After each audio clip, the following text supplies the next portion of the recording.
सो अज आपां वचन दे विचों देखना है पति ते पत्नियां दे बारे दे विच। आओ आपां देखिए अफसियां दी किताब उसका 5 नंबर अध्याय और उहदे विच 22 नंबर पंक्ति तो अज आपां शुरू करदे हां।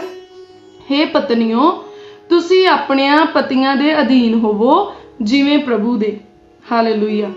सो वचन की दसदा है, हे पत्नियों तुसी अपनियां पतियां दे अधीन होवो जिवें प्रभु दे। सो पहला तो मैनू पूरा श्योर आ कि जिन्ने हसबैंड वाइफ इकट्ठे प्रोग्राम देख रहे होने उन्हें हसबैंड ने जरूर अपनी वाइफ को कहना देख ला तेनों वचन की कहता। मैं तेनों बहुत बारी इदा समझाना हुन्ना है कि मेरे अगे बोलिया ना कर, इदा ना करया कर, देख ला वचन च भी लिखिया। सो हसबैंड ने भी देखना है तो वाइफ ने भी देखना है, दोहां ने ही देखना है। वचन की कहता है, कहता हे पत्नियों तुसी अपने पतियां दे अधीन होवो जिवें प्रभु दे। सो इदा आप अधीन होना है अपने हसबैंड दे जिदा आप प्रभु दे अधीन हुन्ने, जिदा आप वचन दे अधीन हुन्ने आ। पर मैं इदा सोचती सी कि जेड़े लोग प्रभु दे अधीन नहीं हुंदे वो हसबैंड दे किद्दां अधीन हो सकते हैं, जां वो आप तो सीनियर दे अधीन किद्दां हो सकते हैं। पर जे असी प्रभु नूं जाणदे हां, प्रभु नाल प्यार करदे हां, फिर वचन आपां नूं इदां ही दसदा है वाइफ नूं जेड़ियां पत्नियां आ कि आपां अपने हसबैंड दी अधीनगी दे विच रहना है। वो किद्दां अधीनगी आ? अधीनगी का मतलब ये नहीं हुंदा, बहुत सारिया लेडीज़ आ जिहड़ियां उन्होंने वैरी ने मिसलीड किया या शैतान ने उन्होंने भरमाया पिया। उन्होंने लगता कि जे असी अपने घर वाले दे आखे लग गई तो असी शायद गुलाम आ, जां असी अपने आप सोचदियां आ वो भैणां कि घर वाले दे आखे लगना मतलब अपने आप को अनपढ़ ते जाहिल समझना है कि सानू अकल नहीं हैगी असी तां आखे लग रही हैं, जां असी अनपढ़ हाँ, जां असी गुलाम हाँ कि असी इन्हां दे आखे लगी, असी किस काम च घट आ, असी सब कुछ कर सकते हैं, इस करके सानू इन्हां दे आखे लगन की जरूरत नहीं है। तो इदां दियां गंदियां सोचां नूं, इदां दियां भयानक सोचां नूं सानू अपने दिमाग तो जिहड़ा है वो कड्ढना पैना, क्योंकि यही सोचां आ जिहड़ियां साडी जिंदगी नूं तबाह कर दिंदियां। यही सोचां आ जिहड़ियां एक विआहता जीवन नूं बर्बाद करके रख दिंदियां आ, तबाह करके रख दिंदियां। यही सोचां आ जिहड़ियां डिवोर्स दा कारण बनदियां आ। 100 दे विचों 80% जिहड़े रीजन है डिवोर्स दे वो यही आ कि असी जी गुलाम नहीं हो सकते किसी दे, असी अपनी मर्जी करनी। जे तुसी अपनी मर्जी करनी फिर तुहानू ब्याह करन दी जरूरत नहीं है, पर जे तुसी ब्याह करवाया आ फिर सानू ऐन उदां ही चलना चाहिए जिद्दां ब्याह दे जिहड़े कुछ कानून आ, कुछ विधियां आ, कुछ व्यवस्था ठहराई गई आ विआहता लाइफ दी, सानू उदां ही चलना पैना है।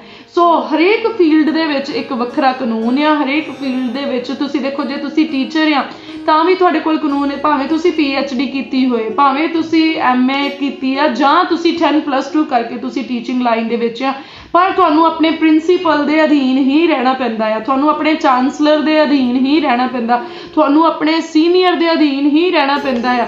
सो डजंट मैटर कि जेड़ा चांसलर आ वो तुहाडे नालों हो सकदा एजुकेशन दे विच घट होवे, तुहाडा प्रिंसीपल तुहाडे नालों एजुकेशन दे विच घट हो सकदा है, but he is your principal, वो तुहाडा प्रिंसीपल आ, लैवल ओहदा जिहड़ा आ तुहाडे तो उपर आ।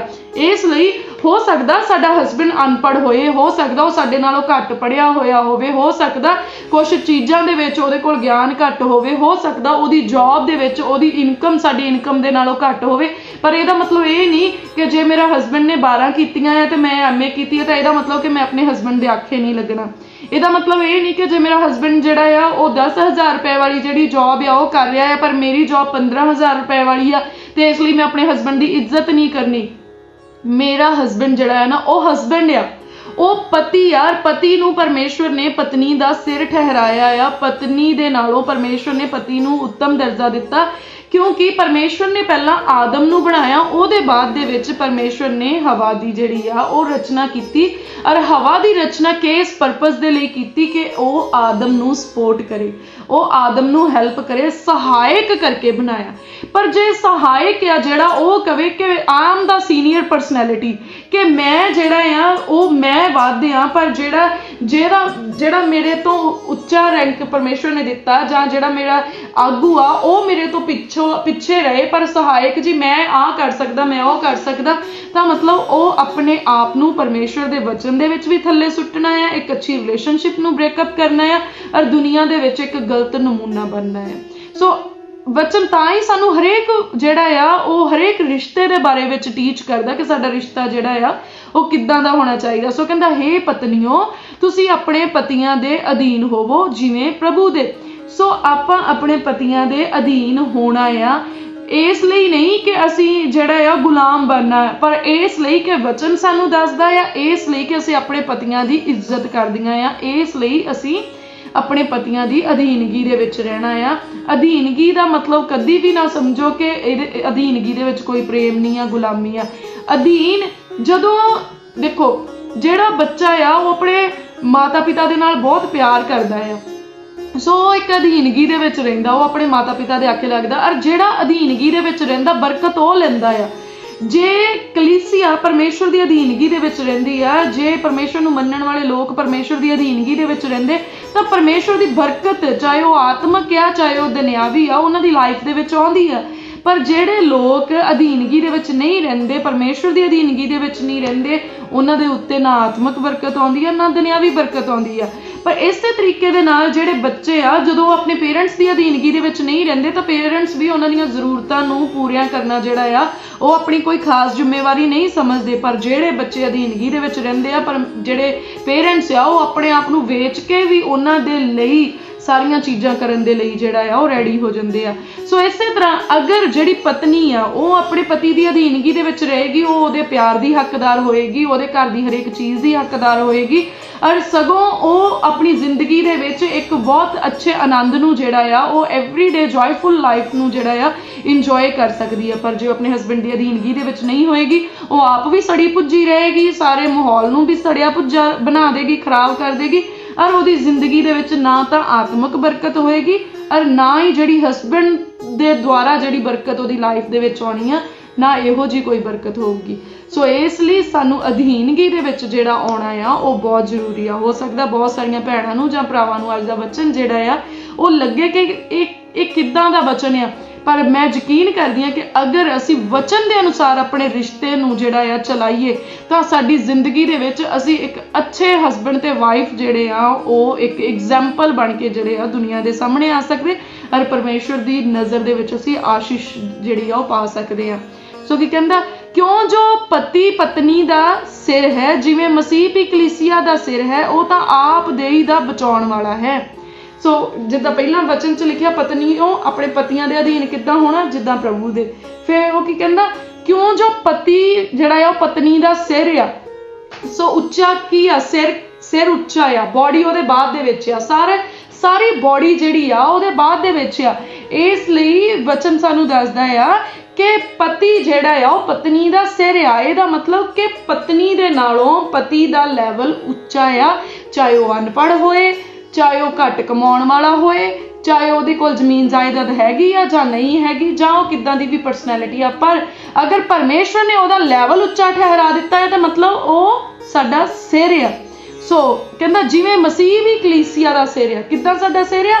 ਜਿੱਦਾਂ ਮਸੀਹ ਕਲੀਸਿਆ ਦਾ ਸਿਰ ਆ, ਜਿੱਦਾਂ ਮਸੀਹ ਕਲੀਸਿਆ ਦਾ ਸਿਰ ਆ। ਕਿਉਂਕਿ ਅਸੀਂ ਕਹਿੰਦੇ ਆ ਕਿ ਹੇ ਯਿਸੂ ਤੂੰ ਸਾਡਾ ਜਿਹੜਾ ਆ ਉਹ ਸਿਰ ਆ, ਹੇ ਪ੍ਰਭੂ ਯਿਸੂ ਮਸੀਹ ਤੁਸੀਂ ਸਾਡੇ ਲਈ ਆ ਕੀਤਾ। ਔਰ ਵਚਨ ਵੀ ਦੱਸਦਾ ਹੈ ਕਿ ਦੱਸਦਾ ਉਹ ਤਾਂ ਆਪ ਦੇਹੀ ਦਾ ਬਚਾਉਣ ਵਾਲਾ ਹੈ, ਕਿਉਂਕਿ ਜਿਹੜਾ ਸਿਰ ਆ ਉਹ ਦੇਹੀ ਨੂੰ ਬਚਾਉਣ ਵਾਲਾ ਆ। ਜਿੱਦਾਂ ਮਸੀਹ ਨੇ ਕਲੀਸਿਆ ਦੇ ਲਈ ਕੀ ਕੀਤਾ, ਮਸੀਹ ਖੁਦ ਕੁਰਬਾਨ ਹੋ ਗਿਆ ਇਸ ਲਈ ਕਿ ਉਹਦੇ ਚਾਹੁਣ ਵਾਲੇ, ਉਹਦੀ ਕਲੀਸਿਆ ਜਿਹੜੀ ਆ ਉਹ ਬਚਾਈ ਜਾ ਸਕੇ ਤੇ ਸਵਰਗਾਂ ਨੂੰ ਜਾ ਸਕੇ। ਇਸੇ ਹੀ ਤਰ੍ਹਾਂ ਅਗਰ ਅਸੀਂ ਆਪਣੇ ਪਤੀ ਦੀ ਅਧੀਨਗੀ ਦੇ ਵਿੱਚ ਰਵਾਂਗੇ, ਪਤੀ ਸਾਡਾ ਸਿਰ ਆ ਤਾਂ ਪਤੀ ਸਾਡੀ ਪ੍ਰੋਟੈਕਸ਼ਨ ਆ, ਪਤੀ ਸਾਡਾ ਜਿਹੜਾ ਆ ਉਹ ਇੱਕ ਸਾਨੂੰ ਬਚਾਉਣ ਵਾਲਾ ਆ, ਸਾਡੀਆਂ ਜ਼ਰੂਰਤਾਂ ਨੂੰ ਪੂਰੀਆਂ ਕਰਨ ਵਾਲਾ ਆ। ਐਂਡ ਸੁਣਨ ਨੂੰ ਤੁਹਾਨੂੰ ਅਜੀਬ ਲੱਗ ਸਕਦਾ ਆ, ਪਰ ਆਪਾਂ ਇੱਕ ਤਿਉਹਾਰ ਮਨਾਉਂਦੇ ਆ, ਰੱਖੜੀ। ਦੇਖੋ ਰੱਖੜੀ ਦੇ ਉੱਤੇ ਹਮੇਸ਼ਾ ਜਿਹੜੀਆਂ ਭੈਣਾਂ ਆ ਉਹ ਇੱਕ ਰੀਤ ਜਿਹੀ ਬਣੀ ਆ ਕਿ ਉਹ ਆਪਣੇ ਭਰਾਵਾਂ ਨੂੰ ਇੱਕ ਧਾਗਾ ਬੰਨ੍ਹਦੀਆਂ, ਸੋ ਇਹ ਕਾਮਨਾ ਕਰਦੀਆਂ ਕਿ ਭਰਾਵਾਂ ਦੀ ਜਿਹੜੀ ਉਮਰ ਆ ਉਹ ਲੰਬੀ ਹੋਏ। ਔਰ ਦੂਜੀ ਗੱਲ ਇਹ ਕਿ ਜਿਹੜੇ ਭਰਾ ਆ ਉਹਨਾਂ ਦੀ ਰੱਖਿਆ ਕਰਨ, ਇਹ ਜਿਹੜੀ ਆ ਕਾਮਨਾ ਕੀਤੀ ਜਾਂਦੀ। ਪਰ ਤੁਸੀਂ ਸੋਚੋ ਕਿ ਹੁਣ ਇੱਕ ਭੈਣ ਆ ਉਹ ਵਿਆਹ ਕੇ ਜਿਹੜੀ ਆ ਉਹ ਕੈਨੇਡਾ ਚਲੇਗੀ ਜਾਂ ਅਮਰੀਕਾ ਚਲੇਗੀ, ਇਟਲੀ ਚਲੇਗੀ, ਬੰਬੇ ਕਲਕੱਤੇ ਕਿਤੇ ਵੀ ਚਲੇਗੀ, ਉਹ ਆਪਣੇ ਘਰ ਚੋਂ ਦੂਰ ਚਲੇਗੀ ਕਿਤੇ। ਅਰੇ ਜਿਹੜਾ ਭਰਾ ਆ ਉਹ ਸਾਲ ਪਿੱਛੋਂ ਤੁਸੀਂ ਉਹਦੇ ਥ੍ਰੈਡ ਬੰਨਿਆ, ਪਰ ਅਚਨਚੇਤ ਚੋਰ ਰਾਤ ਨੂੰ ਘਰ ਦੇ ਵਿੱਚ ਆ ਗਏ, ਜਾਂ ਕੋਈ ਬਦਮਾਸ਼ ਲੁਟੇਰਾ, ਕੋਈ ਵੀ ਜਿਹੜਾ ਆ ਬੁਰੀ ਨਜ਼ਰ ਵਾਲਾ, ਉਹ ਰਾਤ ਬਰਾਤੇ ਜਾਂ ਦਿਨੇ ਘਰ ਵਿੱਚ ਆ ਗਿਆ, ਜਦੋਂ ਤੁਹਾਡੇ ਕੋਲ ਫੋਨ ਕਰਨ ਦਾ ਵੀ ਟਾਈਮ ਨਹੀਂ ਹੈਗਾ, ਤਾਂ ਉਸ ਵੇਲੇ ਤੁਹਾਡੀ ਹੈਲਪ ਕੌਣ ਕਰੂਗਾ? ਹੁਣ ਧਾਗਾ ਤਾਂ ਤੁਸੀਂ ਰੱਖਿਆ ਦਾ ਜਿਹੜਾ ਆ ਉਹ ਬੰਨਿਆ ਆਪਣੇ ਭਰਾ ਨੂੰ ਕਿ ਤੂੰ ਮੇਰੀ ਇੱਜ਼ਤ ਦੀ ਰਾਖੀ ਕਰਨੀ ਆ, ਪਰ ਭਰਾ ਤੇ ਤੁਹਾਡਾ ਬੈਠਾ ਇੰਡੀਆ ਦੇ ਵਿੱਚ ਤੇ ਤੁਸੀਂ ਬੈਠੀਆਂ ਕੈਨੇਡਾ ਦੇ ਵਿੱਚ ਜਾਂ ਅਮਰੀਕਾ ਦੇ ਵਿੱਚ, ਜਾਂ ਭਰਾ ਬੈਠਾ ਕੈਨੇਡਾ ਅਮਰੀਕਾ 'ਚ ਤੁਸੀਂ ਬੈਠੀਆਂ ਇੰਡੀਆ ਦੇ ਵਿੱਚ, ਤਾਂ ਉਹ ਧਾਗਾ ਜਿਹੜਾ ਆ ਉਹ ਕਿੱਦਾਂ ਤੁਹਾਡੀ ਰਾਖੀ ਕਰਨ ਆਊਗਾ? ਤੁਹਾਡੇ ਨੇੜੇ ਕੌਣ ਆ? ਸਭ ਤੋਂ ਨੇੜੇ ਤੁਹਾਡਾ ਹਸਬੈਂਡ ਆ। ਸੋ ਤੁਹਾਡੇ ਘਰ ਦੇ ਵਿੱਚ ਕੋਈ ਵੀ ਆਉਂਦਾ ਆ, ਤੁਹਾਨੂੰ ਜੇ ਮਾੜਾ ਚੰਗਾ ਕਹਿੰਦਾ, ਤੁਹਾਡਾ ਘਰ ਵਾਲਾ ਪਹਿਲਾਂ ਤੁਹਾਡੇ ਮੂਹਰੇ ਆਣ ਕੇ ਖੜਾ ਹੋ ਜਾਂਦਾ, ਕਹਿੰਦਾ ਵੀ ਤੂੰ ਮੇਰੀ ਜਨਾਨੀ ਨੂੰ ਨਹੀਂ ਕੁਛ ਕਹਿ ਸਕਦਾ, ਮੇਰੇ ਨਾਲ ਗੱਲ ਕਰ। ਕਿਉਂ? ਕਿਉਂਕਿ ਉਹ ਤੁਹਾਡਾ ਸਿਰ ਆ, ਉਹਨੂੰ ਪਤਾ ਆ ਕਿ ਮੈਂ ਇਹਦੀ ਪ੍ਰੋਟੈਕਸ਼ਨ ਕਰਨੀ ਆ, ਭਾਵੇਂ ਇਹ ਦੁਨਿਆਵੀ ਗੱਲ ਆ ਪਰ ਸੱਚ ਇਹੀ ਆ, ਇਦਾਂ ਹੀ ਹੁੰਦਾ ਆ। ਇਸ ਲਈ ਕਈ ਵਾਰੀ ਅਸੀਂ ਨਿੱਕੀਆਂ ਨਿੱਕੀਆਂ ਚੀਜ਼ਾਂ ਦੇ ਵਿੱਚ ਅਸੀਂ ਜਿਹੜੇ ਆ ਉਹ ਕਨਫਿਊਜ਼ਡ ਰਹਿੰਦੇ ਆ ਕਿ ਨਿੱਕੀਆਂ ਨਿੱਕੀਆਂ ਚੀਜ਼ਾਂ ਨੂੰ ਅਸੀਂ, ਕਈ ਬੁੜੀਆਂ ਧਾਗਾ ਹੀ ਬੰਨਣ ਤੋਂ ਰੱਖੜੀ ਵਾਲੇ ਦਿਨ ਤੋਂ ਹੀ ਲੜ ਪੈਣਗੀਆਂ, ਜੀ ਤੁਸੀਂ ਮੇਰੇ ਨਾਲ ਮੇਰੇ ਪੇਕਿਆਂ ਨੂੰ ਰੱਖੜੀ ਬੰਨਣ ਨਹੀਂ ਗਏ ਤੇ ਉਹਨੇ ਨਾ ਰੋਟੀ ਪਕਾਉਣੀ ਤੇ ਨਾ ਬੋਲਣਾ ਤੇ ਨਾ ਚੱਲਣਾ। ਭਲੀਏ ਮਾਨਸੇ, ਤੇਰੀ ਜਿਹੜੀ ਰਾਖੀ ਆ ਨਾ, ਤੇਰੀ ਰੱਖੜੀ ਨੇ ਨਹੀਂ ਕਰਨੀ। ਔਰ ਜ਼ਰੂਰੀ ਥੋੜੀ ਕਿ ਉਹ ਧਾਗਾ ਬੰਨ ਕੇ ਆਪਾਂ ਆਪਣੇ ਭਰਾ ਦੀ ਸੁੱਖ ਮੰਗਣੀ ਆ। ਕੀ ਆਪਾਂ ਆਪਣੇ ਘਰ ਦੇ ਵਿੱਚ ਬੈਠੇ ਰੋਜ਼ ਆਪਣੇ ਭਰਾ ਦੀ ਸੁੱਖ ਨਹੀਂ ਮੰਗ ਸਕਦੀਆਂ? ਆਪਾਂ ਨੂੰ ਜ਼ਰੂਰਤ ਆ ਕਿ ਅਸੀਂ ਆਪਣੀਆਂ ਪ੍ਰਾਰਥਨਾਵਾਂ ਦੇ ਵਿੱਚ ਰੋਜ਼ ਆਪਣੇ ਭਰਾਵਾਂ ਦੀ ਸੁੱਖ ਜਿਹੜੀ ਆ ਉਹ ਪਰਮੇਸ਼ਵਰ ਦੇ ਕੋਲੋਂ ਮੰਗੀਏ ਕਿ ਪ੍ਰਭੂ ਇਹਨਾਂ ਨੂੰ ਨਸ਼ਿਆਂ ਪੱਤਿਆਂ ਤੋਂ ਬਚਾ ਕੇ ਰੱਖਿਓ, ਪ੍ਰਭੂ ਤੁਸੀਂ ਇਹਨਾਂ ਨੂੰ ਬੁਰੀ ਸੰਗਤ ਤੋਂ ਬਚਾ ਕੇ ਰੱਖਿਓ, ਬੁਰੀਆਂ ਸੋਚਾਂ ਤੋਂ ਬਚਾ ਕੇ ਰੱਖਿਓ, ਔਰ ਪ੍ਰਭੂ ਤੁਸੀਂ ਇਹਨਾਂ ਨੂੰ ਵੀ ਆਪਣੇ ਚਰਨਾਂ ਦੇ ਨਾਲ ਲਾਓ। ਸੋ ਅਸੀਂ ਇੱਕ ਧਾਗੇ ਦੇ ਬਦਲੇ ਆਪਣੇ ਹਸਬੈਂਡ ਦੇ ਨਾਲ ਲੜਾਈ ਨਹੀਂ ਕਰਨੀ, ਆਪਣੇ ਪੇਕਿਆਂ ਦੇ ਬਦਲੇ ਆਪਣੇ ਪਤੀ ਦੇ ਨਾਲ ਲੜਾਈ ਨਹੀਂ ਕਰਨੀ, ਕਿਉਂਕਿ ਵਚਨ ਦੇ ਵਿੱਚ ਲਿਖਿਆ ਆ, ਹੇ ਧੀਏ ਆਪਣੇ ਪਿਤਾ ਦੇ ਘਰ ਨੂੰ ਭੁੱਲ ਜਾ। ਉਹਦਾ ਕੀ ਮਤਲਬ ਆ? ਇਹ ਨਹੀਂ ਕਿ ਆਪਾਂ ਇਹੀ ਗਾਈ ਜਾਣਾ ਜੀ ਮੇਰੇ ਤੁਸੀਂ ਪੇਕਿਆਂ ਨਾਲ ਨਹੀਂ ਮਿਲਦੇ, ਮੇਰੇ ਤੁਸੀਂ ਮੇਰੀ ਭੈਣ ਦੇ ਘਰ ਨਹੀਂ ਗਏ, ਤੁਸੀਂ ਮੇਰੇ ਭਰਾ ਦੇ ਘਰ ਨਹੀਂ ਗਏ, ਫਲਾਨੇ ਦਾ ਵਿਆਹ ਵੀ ਲੰਘ ਗਿਆ, ਢਮਕਾਨੇ ਦਾ ਵਿਆਹ ਵੀ ਲੰਘ ਗਿਆ, ਮੈਂ ਨਹੀਂ ਵਸਣਾ ਤੁਹਾਡੇ, ਮੈਂ ਆਪਣੇ ਪੇਕਿਆਂ ਨੂੰ ਚੱਲਣੀ ਆ, ਝੋਲੇ 'ਚ ਪਾਏ ਕੱਪੜੇ ਤੇ ਤੁਰ ਪਏ। ਨਹੀਂ, ਤੁਸੀਂ ਥੋੜਾ ਚਿਰ ਸਬਰ ਕਰਕੇ ਵੇਖੋ, ਥੋੜਾ ਚਿਰ ਤੁਸੀਂ ਆਪਣੀਆਂ ਡਿਊਟੀਜ਼ ਨੂੰ ਨਿਭਾ ਕੇ ਤਾਂ ਦੇਖੋ। ਪਰਮੇਸ਼ਵਰ ਪੂਰੀ ਜਿਹੜੀ ਕੁਦਰਤ ਆ ਨਾ ਉਹ ਤੁਹਾਡੇ ਫੇਵਰ ਦੇ ਵਿੱਚ ਖੜੀ ਹੋ ਜਾਏਗੀ ਜਦੋਂ ਤੁਸੀਂ ਆਪਣੇ ਫਰਜ਼ਾਂ ਨੂੰ ਪੂਰੀਆਂ ਕਰੋਗੇ। ਔਰ ਜਦੋਂ ਕੁਦਰਤ ਤੁਹਾਡੇ ਫੇਵਰ ਦੇ ਵਿੱਚ ਖੜੀ ਹੋ ਜਾਏਗੀ ਨਾ, ਤਾਂ ਤੁਹਾਡੇ ਵਿਰੁੱਧ ਤੁਹਾਡਾ ਹਸਬੈਂਡ ਵੀ ਨਹੀਂ ਰਹੇਗਾ, ਤੁਹਾਡੇ ਇਨ-ਲॉज ਵੀ ਤੁਹਾਡੇ ਵਿਰੁੱਧ ਨਹੀਂ ਰਹਿਣਗੇ, ਉਹ ਵੀ ਤੁਹਾਡੇ ਨਾਲ ਜਿਹੜਾ ਆ ਉਹ ਫੇਵਰ ਦੇਣਗੇ, ਉਹ ਵੀ ਤੁਹਾਡੇ ਨਾਲ ਖੜੇ ਹੋ ਜਾਣਗੇ। ਪਰ ਇਹਦੀ ਬਜਾਏ ਕਿ ਅਸੀਂ ਪਹਿਲਾਂ ਹੀ ਰੌਲਾ ਰੱਪਾ ਪਾ ਲਈਏ, ਇਹਦੀ ਬਜਾਏ ਕਿ ਅਸੀਂ ਪਹਿਲਾਂ ਹੀ ਜਿਹੜਾ ਆ ਉਹ ਆਪਣੀ ਰਿਲੇਸ਼ਨਸ਼ਿਪ ਜਿਹੜੀ ਉਹ ਦੁਨੀਆ ਦੇ ਸਾਹਮਣੇ ਖਰਾਬ ਕਰ ਲਈਏ, ਸੋ ਉਹਦੇ ਨਾਲੋਂ ਬੈਟਰ ਆ ਕਿ ਅਸੀਂ ਉਹਨਾਂ ਚੀਜ਼ਾਂ ਨੂੰ ਜਿਹੜਾ ਆ ਆਪੇ ਹੀ ਸੌਟ ਆਊਟ ਕਰਨ ਨੂੰ ਕੋਸ਼ਿਸ਼ ਕਰੀਏ। ਔਰ ਅਗਰ ਤੁਹਾਡੇ ਹਸਬੈਂਡ ਜਿਹੜੇ ਆ ਉਹ ਨਹੀਂ ਵੀ ਚਾਹੁੰਦੇ ਤੁਹਾਡੇ ਪੇਰੈਂਟਸ ਦੇ ਨਾਲ ਮਿਲਣਾ, ਤਾਂ ਕੋਈ ਗੱਲ ਨਹੀਂ, ਤੁਸੀਂ ਪਰਮੇਸ਼ਵਰ ਦੇ ਅੱਗੇ ਇਸ ਵਿਸ਼ੇ ਨੂੰ ਰੱਖੋ, ਤੁਸੀਂ ਪ੍ਰਾਰਥਨਾ ਕਰੋ, ਪਰਮੇਸ਼ਵਰ ਤੁਹਾਡੀ ਜ਼ਿੰਦਗੀ ਦੇ ਵਿੱਚ ਰਸਤਾ ਬਣਾਉਣਗੇ। ਔਰ ਇੱਕ ਦਿਨ ਜ਼ਰੂਰ ਆਏਗਾ ਕਿ ਤੁਸੀਂ ਆਪਣੀਆਂ ਪ੍ਰਾਰਥਨਾਵਾਂ ਦਾ ਉੱਤਰ ਆਪਣੀ ਜ਼ਿੰਦਗੀ ਦੇ ਵਿੱਚ ਦੇਖੋਗੇ। ਪਰ ਜਦੋਂ ਪਰਮੇਸ਼ਵਰ ਨੇ ਸਾਨੂੰ ਉਸ ਰਿਲੇਸ਼ਨਸ਼ਿਪ ਦੇ ਵਿੱਚ ਜੋੜ ਦਿੱਤਾ, ਫਿਰ ਉਹਦੇ ਬਾਅਦ 'ਚ ਆਪਾਂ ਉਹਨੂੰ ਤੋੜਨ ਦੀ ਕੋਸ਼ਿਸ਼ ਨਹੀਂ ਕਰਨੀ, ਫਿਰ ਆਪਾਂ ਸਿਰ ਤੋੜ ਉਸ ਚੀਜ਼ ਨੂੰ ਨਿਭਾਉਣ ਦੀ ਕੋਸ਼ਿਸ਼ ਕਰਨੀ ਆ। ਮਸੀਹੀ ਜੀਵਨ ਵੀ ਇੱਦਾਂ ਦਾ ਹੀ ਆ। ਜਦੋਂ ਆਪਾਂ ਮਸੀਹ ਨੂੰ ਆਪਣਾ ਮੁਕਤੀਦਾਤਾ ਮੰਨ ਲਿਆ, ਉਹਦਾ ਮਤਲਬ ਇਹ ਨਹੀਂ ਆ ਕਿ ਹੁਣ ਸਭ ਬਸ ਜੀ ਹਰੇ ਹਰੇ ਬਾਗ ਬਗੀਚੇ ਤੇ ਲਾਲ ਲਾਲ ਫੁੱਲ ਖਿੜੇ ਹੋਣਗੇ। ਬਹੁਤੇ ਜਿਹੜੇ ਲਾਲ ਰੰਗ ਦੇ ਫੁੱਲ ਆ ਨਾ, ਜੇ ਗੁਲਾਬ ਦੇ ਫੁੱਲ ਲਾਲ ਆ ਤੇ ਕੰਡੇ ਵੀ ਉਹਨਾਂ ਨੂੰ ਉਹ ਵੀ ਚੁੱਭਦੇ ਆ। ਸੋ ਬਹੁਤ ਤਰੀਕੇ ਦੇ ਨਾਲ ਸਾਨੂੰ, ਜਿੱਦਾਂ ਮਸੀਹ ਦੇ ਵਿੱਚ ਜੇ ਅਸੀਂ ਸਵਰਗ ਨੂੰ ਜਾਣਾ ਆ, ਫਿਰ ਸਾਨੂੰ ਸਾਰੀਆਂ ਚੀਜ਼ਾਂ ਫੇਸ ਕਰਨੀਆਂ ਪੈਣੀਆਂ, ਪ੍ਰੋਬਲਮਸ ਵੀ ਬਹੁਤ ਆਉਣੀਆਂ ਆ, ਪਰ ਫਿਰ ਵੀ ਆਪਾਂ ਅੜੇ ਤੇ ਖੜੇ ਰਹਿਣਾ ਆ ਤਾਂ ਜੋ ਆਪਾਂ ਪ੍ਰਭੂ ਦੇ ਵਿੱਚ ਉਸ ਜੰਗ ਨੂੰ ਫਤਿਹ ਕਰ ਸਕੀਏ ਜਿਹੜੀ ਸਾਨੂੰ ਸਵਰਗ ਤੱਕ ਜਾਣ ਦੇ ਲਈ ਜਿੱਤਣੀ ਪੈਣੀ ਆ। ਇਸੇ ਤਰ੍ਹਾਂ ਅਗਰ ਅਸੀਂ ਆਪਣੇ ਹਸਬੈਂਡ ਦੇ ਦਿਲ ਨੂੰ ਜਿੱਤਣਾ ਆ, ਸਾਨੂੰ ਹਰ ਮੁਮਕਿਨ ਕੋਸ਼ਿਸ਼ ਕਰਨੀ ਪੈਣੀ ਆ, ਉਹਦੇ ਪੇਰੈਂਟਸ ਨੂੰ ਜਿਹੜਾ ਆ ਪਲੀਜ਼ ਕਰਨਾ ਪੈਣਾ ਆ, ਉਹਦੇ ਪੇਰੈਂਟਸ ਦਾ ਖਿਆਲ ਰੱਖਣਾ ਪੈਣਾ, ਉਹਨਾਂ ਦਾ ਰੋਟੀ ਪਾਣੀ ਕਰਨਾ ਪੈਣਾ, ਸਾਰਾ ਕੁਛ, ਤਾਂ ਜੋ ਉਹਨੂੰ ਲੱਗੇ ਕਿ ਹਾਂਜੀ you are the perfect match for ਹਿਮ, ਕਿ ਤੁਸੀਂ ਉਹਦੇ ਲਈ ਸਹੀ ਮੈਚ ਹੋ ਜਿਹੜਾ ਉਹਦੇ ਲਈ ਸੀਗਾ। ਸੋ ਸਾਨੂੰ ਉਹ ਸਾਰਾ ਕੁਛ ਕਰਨਾ ਆ। ਔਰ ਜੋ ਸਾਡੇ ਅੰਦਰ ਚੱਲ ਰਿਹਾ, ਜੋ ਅਸੀਂ ਚਾਹੁੰਦੇ ਆ, ਉਹਨਾਂ ਚੀਜ਼ਾਂ ਨੂੰ ਨਾ ਗੋਲੀ ਨਾ ਮਾਰੋ ਆਪਣੇ ਹਸਬੈਂਡ ਦੇ, ਪਰ ਇੱਕ ਟਾਈਮ ਆਉਣ ਦੇ ਉੱਤੇ ਤੁਸੀਂ ਉਹਦੇ ਨਾਲ ਬੈਠ ਕੇ ਜਿਹੜੀ ਆ ਉਹ ਉਸ ਵਿਸ਼ੇ ਤੇ ਗੱਲਬਾਤ ਕਰੋ ਕਿ ਦੇਖੋ ਜਿੱਦਾਂ ਮੈਂ ਤੁਹਾਡੇ ਪੇਰੈਂਟਸ ਦੇ ਨਾਲ ਪਿਆਰ ਕਰਦੀ ਹਾਂ ਜਾਂ ਇੱਜ਼ਤ ਕਰਦੀ ਹਾਂ, ਮੇਰਾ ਵੀ ਦਿਲ ਕਰਦਾ ਹੈ ਕਿ ਮੈਂ ਆਪਣੇ ਪੇਰੈਂਟਸ ਦੇ ਨਾਲ ਕਰਾਂ, ਪਰ ਜੇ ਤੁਸੀਂ ਨਹੀਂ ਕਹੋਗੇ ਮੇਰਾ ਪਿਆਰ ਨਹੀਂ ਘਟਣਾ, ਪਰ ਮੈਂ ਤੁਹਾਡੇ ਆਖੇ ਮੈਨੂੰ ਲੱਗਣਾ ਪੈਣਾ, ਕਿਉਂਕਿ ਵਚਨ ਦੇ ਵਿੱਚ ਲਿਖਿਆ, ਕਿਉਂਕਿ ਹੁਣ ਮੈਂ ਤੁਹਾਡੇ ਘਰ ਦੇ ਵਿੱਚ ਆ ਗਈ ਹਾਂ ਔਰ ਮੈਂ ਉਸ ਸਹੀ ਸਮੇਂ ਦਾ ਇੰਤਜ਼ਾਰ ਕਰਦੀ ਹਾਂ ਜਦੋਂ ਪਰਮੇਸ਼ਵਰ ਮੇਰੀ ਜ਼ਿੰਦਗੀ ਦੇ ਵਿੱਚ ਬੂਹਾ ਖੋਲਣਗੇ। ਔਰ ਵਿਸ਼ਵਾਸ ਕਰਨ ਵਾਲਿਆਂ ਦੇ ਲਈ ਸਭੋ ਕੁਛ हो सकता यार थोड़ी जिंदगी चो बूहा जरूर खुलूगा। हो सकता बहुत सारे व्यूअर्स होण जिन्हां दी लाइफ दे विच ये प्रॉब्लम चल रही है, but I am very sure कि अगर तुसी अपने फर्जां दे विच पूरे रहोगे और अपनियां इन्हां चीज़ां नूं परमेश्वर दे अगे रखोगे तो परमेश्वर तुहाडी जिंदगी दे विच इहो जिहा बूहा खोलणगे जिन्नू दुनिया दी कोई ताकत बंद नहीं कर सकूगी। मैं दावा करदी हां कोई ताकत बंद नहीं कर सकूगी, क्योंकि ये सारियां चीज़ां ना एक्सपीरियंस दे विच आ। सो बहुत सारे तजर्बे आ साडे कोल इन्हां चीज़ां दे, बेशक उम्र दे विच वड्डे नहीं आ, पर बहुत सारी वड्डी उम्र दे लोकां दे नाल आपां मिलदे गिलदे आ, वो अपने एक्सपीरियंस साडे नाल शेयर करदे आ। वचन साडा सब तो वड्डा एक्सपीरियंस आ, वचन साडा तजर्बा आ। जे वचन दे विच लिखिया है चीज़ां ते फिर आपां नूं इह जदों फॉलो करांगे ते इहदा रिवार्ड जिहड़ा आ वो अपनी लाइफ दे विच आपां जरूर देखांगे। सो ये पत्नियां दे लई सीगा। फिर ओह की कहंदा, पर तां भी जिस प्रकार कलीसिया मसीह दे अधीन है, इसे प्रकार पत्नियां भी हर गल विच अपने पतियां दे अधीन रहन, हर गल दे विच पतियां दे अधीन होण। सो हे पतियो, हाँ जी हुण पति भी जरा कन्नां च खाज करके ते अपने कन्नां नूं खोलण। कहंदे हे पतियो अपने अपनियां पत्नियां नाल प्रेम रखो। हे पतियो अपनियां पत्नियां नाल प्रेम रखो जिवें मसीह ने भी कलीसिया नाल प्रेम कीता ਅਤੇ ਆਪਣੇ ਆਪ ਨੂੰ ਉਸ ਦੇ ਲਈ ਦੇ ਦਿੱਤਾ। ਪਹਿਲਾਂ ਆਪਾਂ ਗੱਲ ਕੀਤੀ ਭੈਣਾਂ ਦੇ ਲਈ, ਭਰਾ ਬਹੁਤ ਖੁਸ਼ ਸੀਗੇ, ਉਹ ਸੈਨਤਾ ਕਰਦੇ ਹੋਣੇ, ਧਿਆਨ ਨਾਲ ਸੁਣ ਲਾ, ਦੇਖ ਲਾ ਪਾਸਟਰ ਨਹੀਂ ਕਹਿੰਦੀ ਆ, ਆਪ ਕਹਿੰਦੀ ਆ, ਉਹ ਮੁੜ ਭੱਜ ਭੱਜ ਚਰਚ ਨੂੰ ਜਾਂਦੀਆਂ, ਇਹਦੇ ਆਖੇ ਲੱਗ ਜਾਓ। ਪਰ ਹਾਂਜੀ ਹੁਣ ਵਚਨ ਤੁਹਾਡੇ ਨਾਲ ਵੀ ਇਦਾਂ ਹੀ ਗੱਲ ਕਰਦਾ ਆ। ਕਹਿੰਦਾ हे ਪਤੀਓ ਆਪਣੀਆਂ ਪਤਨੀਆਂ ਨਾਲ ਪ੍ਰੇਮ ਰੱਖੋ, ਪ੍ਰੇਮ ਕਰੋ ਆਪਣੀਆਂ ਪਤਨੀਆਂ ਦੇ ਨਾਲ, ਕਿੱਦਾਂ? ਜਿਵੇਂ ਮਸੀਹ ਨੇ ਕਲੀਸਿਆ ਨਾਲ ਪ੍ਰੇਮ ਕੀਤਾ ਅਤੇ ਆਪਣੇ ਆਪ ਨੂੰ ਉਸ ਦੇ ਲਈ ਦੇ ਦਿੱਤਾ। ਇੰਨਾ ਪ੍ਰੇਮ ਕਰਨਾ ਹੈ ਜਿੱਦਾਂ ਮਸੀਹ ਨੇ ਕੀਤਾ। ਮਸੀਹ ਨੇ ਕਿੱਦਾਂ ਦਾ ਪ੍ਰੇਮ ਕੀਤਾ? ਲੋਕਾਂ ਨੇ ਤਾਨੇ ਮਾਰੇ ਪਰ ਉਹਨੇ ਮੂੰਹ ਨਹੀਂ ਖੋਲਿਆ। ਮਸੀਹ ਨੇ ਕਿੱਦਾਂ ਦਾ ਪ੍ਰੇਮ ਕੀਤਾ? ਉਹਦੀ ਦਾੜੀ ਵੀ ਪੁੱਟੀ ਗਈ, ਉਹਨੇ ਸੀ ਨਹੀਂ ਕੀਤੀ। ਉਹਨੇ ਆਪਣੇ ਪਿੰਡੇ ਤੇ ਛੰਟੇ ਵੀ ਖਾ ਲਏ, ਉਹ ਸਲੀਬ ਉੱਤੇ ਵੀ ਚੜ ਗਿਆ। ਫਿਰ ਵੀ ਜਿਨ੍ਹਾਂ ਨੇ ਉਹਦੇ ਛੰਟੇ ਮਾਰੇ, ਜਿਨ੍ਹਾਂ ਨੇ ਸਲੀਬ ਤੇ ਚਾੜਿਆ, ਉਹਨਾਂ ਦੇ ਲਈ ਉਹਨੇ ਇਹੀ ਕਿਹਾ, ਕਹਿੰਦਾ ਹੇ ਪਿਤਾ ਇਹਨਾਂ ਨੂੰ ਮਾਫ ਕਰ, ਕਰਕੇ ਇਹ ਨਹੀਂ ਜਾਣਦੇ ਕੀ ਕਰਦੇ ਆ। ਫਿਰ ਮਸੀਹ ਨੇ ਕੀ ਕੀਤਾ? ਕਲੀਸਿਆ ਦੇ ਹਰ ਪ੍ਰਕਾਰ ਦੇ ਗੁਨਾਹਾਂ ਨੂੰ ਮਾਫ ਕੀਤਾ, ਹਰ ਪ੍ਰਕਾਰ ਦੇ।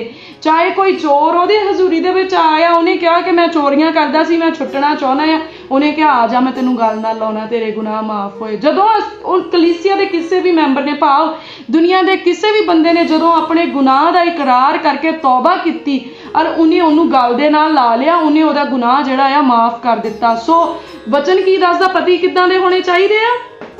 ਜਿੱਦਾਂ ਦਾ ਮਸੀਹ ਦਾ ਸੁਭਾਅ ਆ।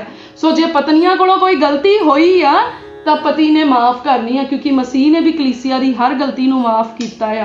ਕਿਉਂਕਿ ਕਹਿੰਦਾ ਆਪਣੀਆਂ ਪਤਨੀਆਂ ਨਾਲ ਇਦਾਂ ਪਿਆਰ ਕਰੋ ਜਿੱਦਾਂ ਮਸੀਹ ਨੇ ਕਲੀਸਿਆ ਨਾਲ ਕੀਤਾ ਆ। ਤੇ ਮਸੀਹ ਨੇ ਕਲੀਸਿਆ ਦੇ ਨਾਲ ਕਿੱਦਾਂ ਪਿਆਰ ਕੀਤਾ? ਜਦੋਂ ਤੁਸੀਂ ਪਵਿੱਤਰ ਬਾਈਬਲ ਪੜ੍ਹਦੇ ਆ ਤੁਹਾਨੂੰ ਪਤਾ ਲੱਗ ਜਾਣਾ ਮਸੀਹ ਨੇ ਕਿੱਦਾਂ ਦਾ ਪਿਆਰ ਕੀਤਾ ਹੈ। ਸੋ ਮਸੀਹ ਕਲੀਸਿਆ ਦੇ ਹਰ ਦੁੱਖ ਦਰਦ ਦੇ ਵਿੱਚ ਆ। ਅੱਜ ਵੀ ਆਪਾਂ ਚਾਹੇ ਕਿਸੇ ਵੀ ਪਰੇਸ਼ਾਨੀ 'ਚ ਹੁੰਦੇ ਆ ਤੇ ਆਪਾਂ ਕਿਹਨੂੰ ਪੁਕਾਰਦੇ ਆ? ਜਿਹੜੇ ਮਸੀਹ ਦੇ ਚੇਲੇ ਉਹ ਕਿਹਨੂੰ ਪੁਕਾਰਦੇ ਆ?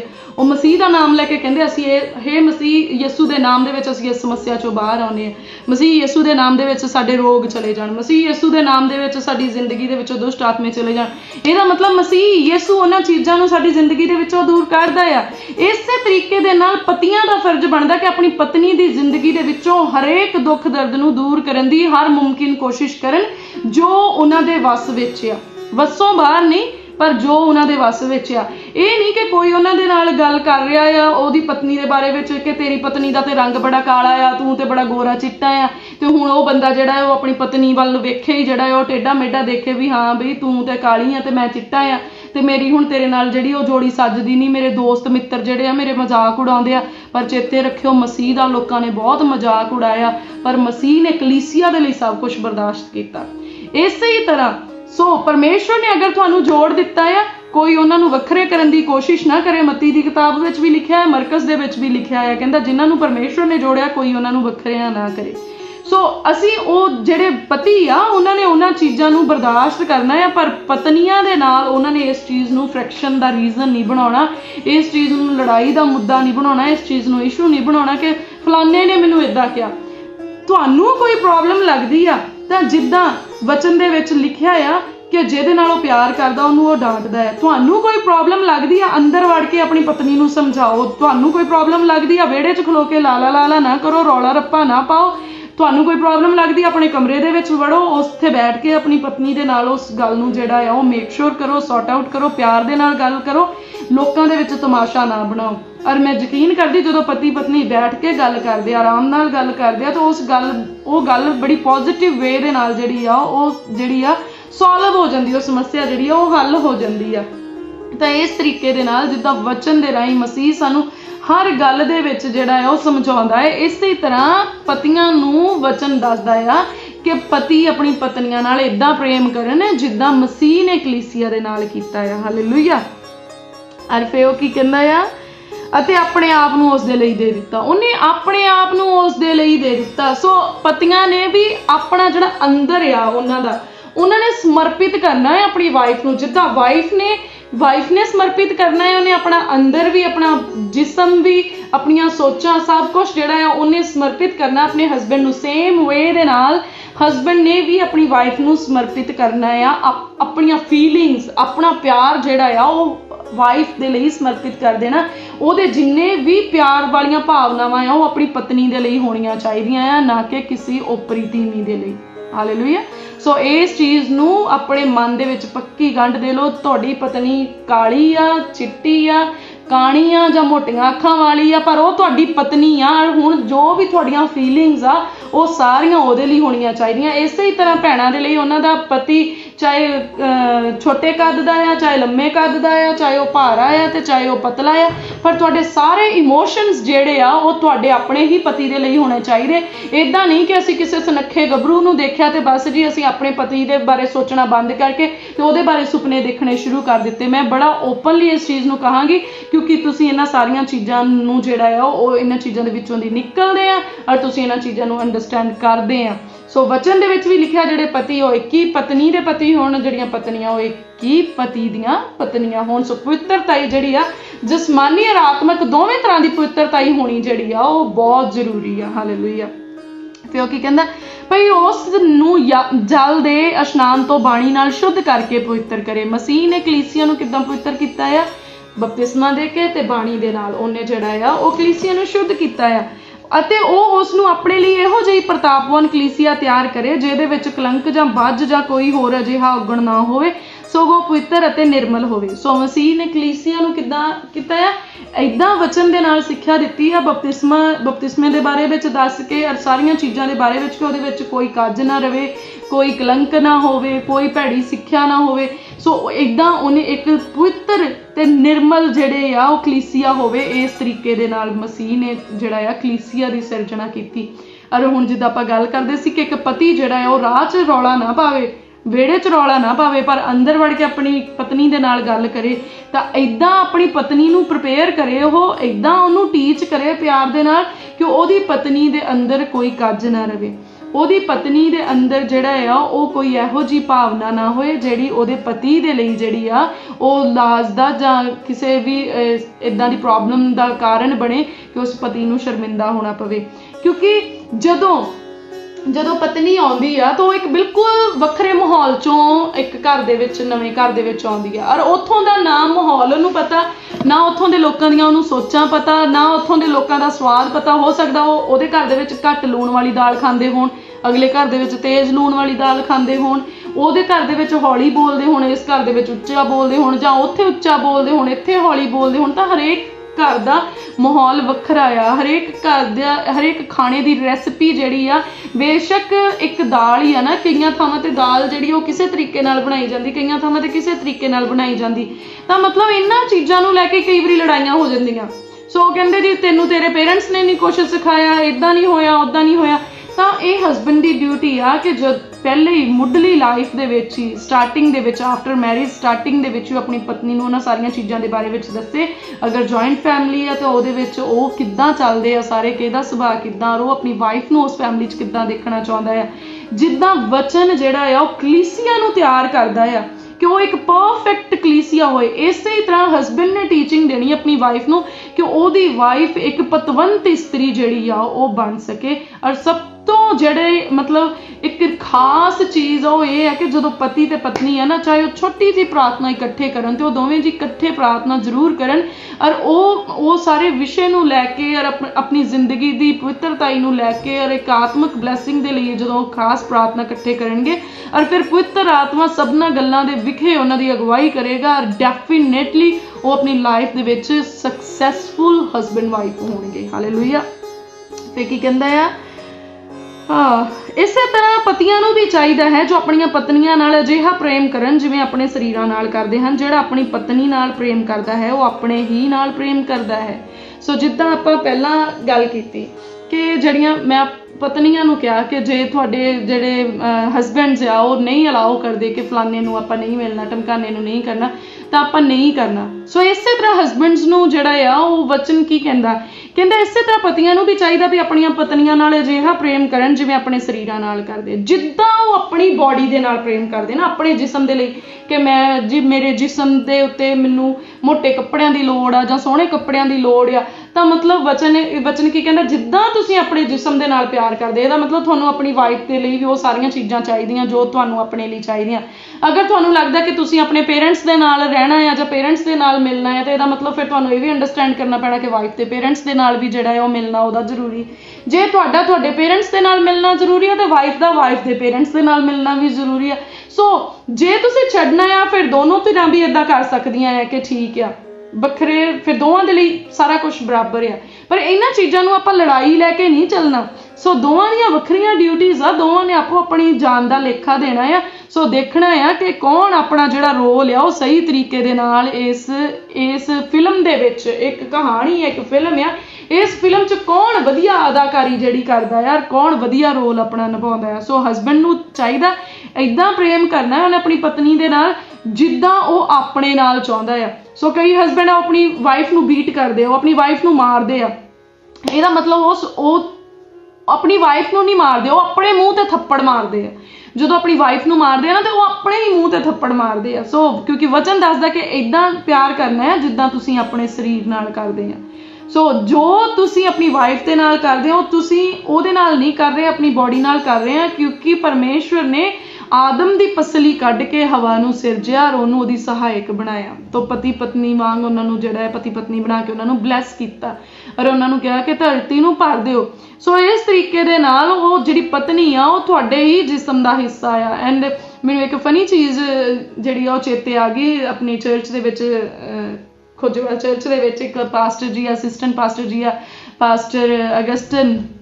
ਤਾਂ ਮੈਂ ਇੱਕ ਵਾਰੀ ਉਹਨਾਂ ਨੂੰ ਕਿਹਾ, ਮੈਂ ਕਿਹਾ ਪਾਸਟਰ ਜੀ ਜਿਹੜੀਆਂ ਪਤਨੀਆਂ ਆ, ਜਦੋਂ ਆਪਾਂ ਪ੍ਰਾਰਥਨਾ ਕਰਦੇ ਕਿ ਤੁਸੀਂ ਪਰਮੇਸ਼ਵਰ ਨੇ ਤੁਹਾਨੂੰ ਇਸ ਬੰਦੇ ਦੀ ਪਸਲੀ ਦੇ ਵਿੱਚੋਂ ਕੱਢ ਕੇ ਬਣਾਇਆ ਆ, ਹਨਾ, ਤਾਂ ਵੀ ਫਿਰ ਜੇ ਉਹ ਪਸਲੀ ਫਿਰ ਉਹਨਾਂ ਦੀ ਲੜਾਈ ਕਾਹਤੇ ਰਹਿੰਦੀ ਆ, ਹਨਾ। ਕਈ ਵਾਰੀ ਜਿਹੜੇ ਆ ਉਹ ਬੱਚੇ ਆਪਣੀ ਮਰਜ਼ੀ ਦੇ ਨਾਲ ਜਿਹੜੀ ਆ ਮੈਰਿਜ ਕਰਾ ਲੈਂਦੇ, ਤਾਂ ਮਤਲਬ ਉਹ ਪਸਲੀ ਆ ਉਹਦੀ ਜਾਂ ਕਿੱਦਾਂ, ਹਨਾ। ਤੇ ਉਹਨਾਂ ਨੇ ਇੰਨਾ ਸੋਹਣੀ ਗੱਲ ਕੀਤੀ, ਉਹ ਕਹਿੰਦੇ ਜੇ ਹਨਾ ਪਸਲੀ ਜਿਹੜੀ ਸਹੀ ਨਾ ਮੈਚ ਹੋਵੇ ਤੇ ਜੇ ਕਿਤੇ ਗਲਤ ਪਸਲੀ ਆ ਜਾਵੇ ਤਾਂ ਫਿਰ ਉਹਨੂੰ ਰੰਦਾ ਲਾਉਣਾ ਪੈਂਦਾ ਆ, ਤਾਂ ਉਹਨੂੰ ਠੋਕ ਕੇ ਜਿਹੜਾ ਹੈ ਉਸ ਸਾਈਜ਼ ਦੀ ਬਣਾ ਕੇ ਜਿਹੜਾ ਹੈ ਉਹ ਸੈੱਟ ਕਰਨਾ ਪੈਂਦਾ ਹੈ। ਸੋ ਬਹੁਤ ਸਾਰਿਆਂ ਦੀ ਲਾਈਫ ਦੇ ਵਿੱਚ ਇਦਾਂ ਹੁੰਦਾ ਹੈ ਕਿ ਜਦੋਂ ਉਹ ਚੀਜ਼ਾਂ ਜਿਹੜੀਆਂ ਉਹ ਰਲਦੀਆਂ ਨਹੀਂ ਆ ਤਾਂ ਫਿਰ ਉਹ ਰੰਦਾ ਲੱਗਦਾ ਇੱਕ ਦੂਜੇ ਨੂੰ, ਠੋਕਾ ਠਾਕੀ ਹੋ ਕੇ ਤੇ ਫਿਰ ਉਹਦੀ ਐਡਜਸਟਮੈਂਟ ਹੁੰਦੀ ਆ। ਪਰ ਬੜਾ ਜ਼ਰੂਰੀ ਇਦਾਂ ਹੀ ਆ ਕਿ ਜੇ ਆਪਾਂ ਪਰਮੇਸ਼ਵਰ ਦੇ ਅੱਗੇ, ਜਦੋਂ ਆਪਾਂ ਮੈਰਿਜ ਨਹੀਂ ਹੋਈ ਤਾਂ ਆਪਾਂ ਪਰਮੇਸ਼ਵਰ ਦੇ ਅੱਗੇ ਹੀ ਇਸ ਵਿਸ਼ੇ ਨੂੰ ਰੱਖੀਏ ਕਿ ਪ੍ਰਭੂ ਜਿਸ ਆਦਮ ਦੀ ਮੈਂ ਪਸਲੀ ਆ, ਜਾਂ ਆਦਮ ਕਹੇ ਕਿ ਪ੍ਰਭੂ ਜਿਹੜੀ ਮੇਰੀ ਪਸਲੀ ਆ।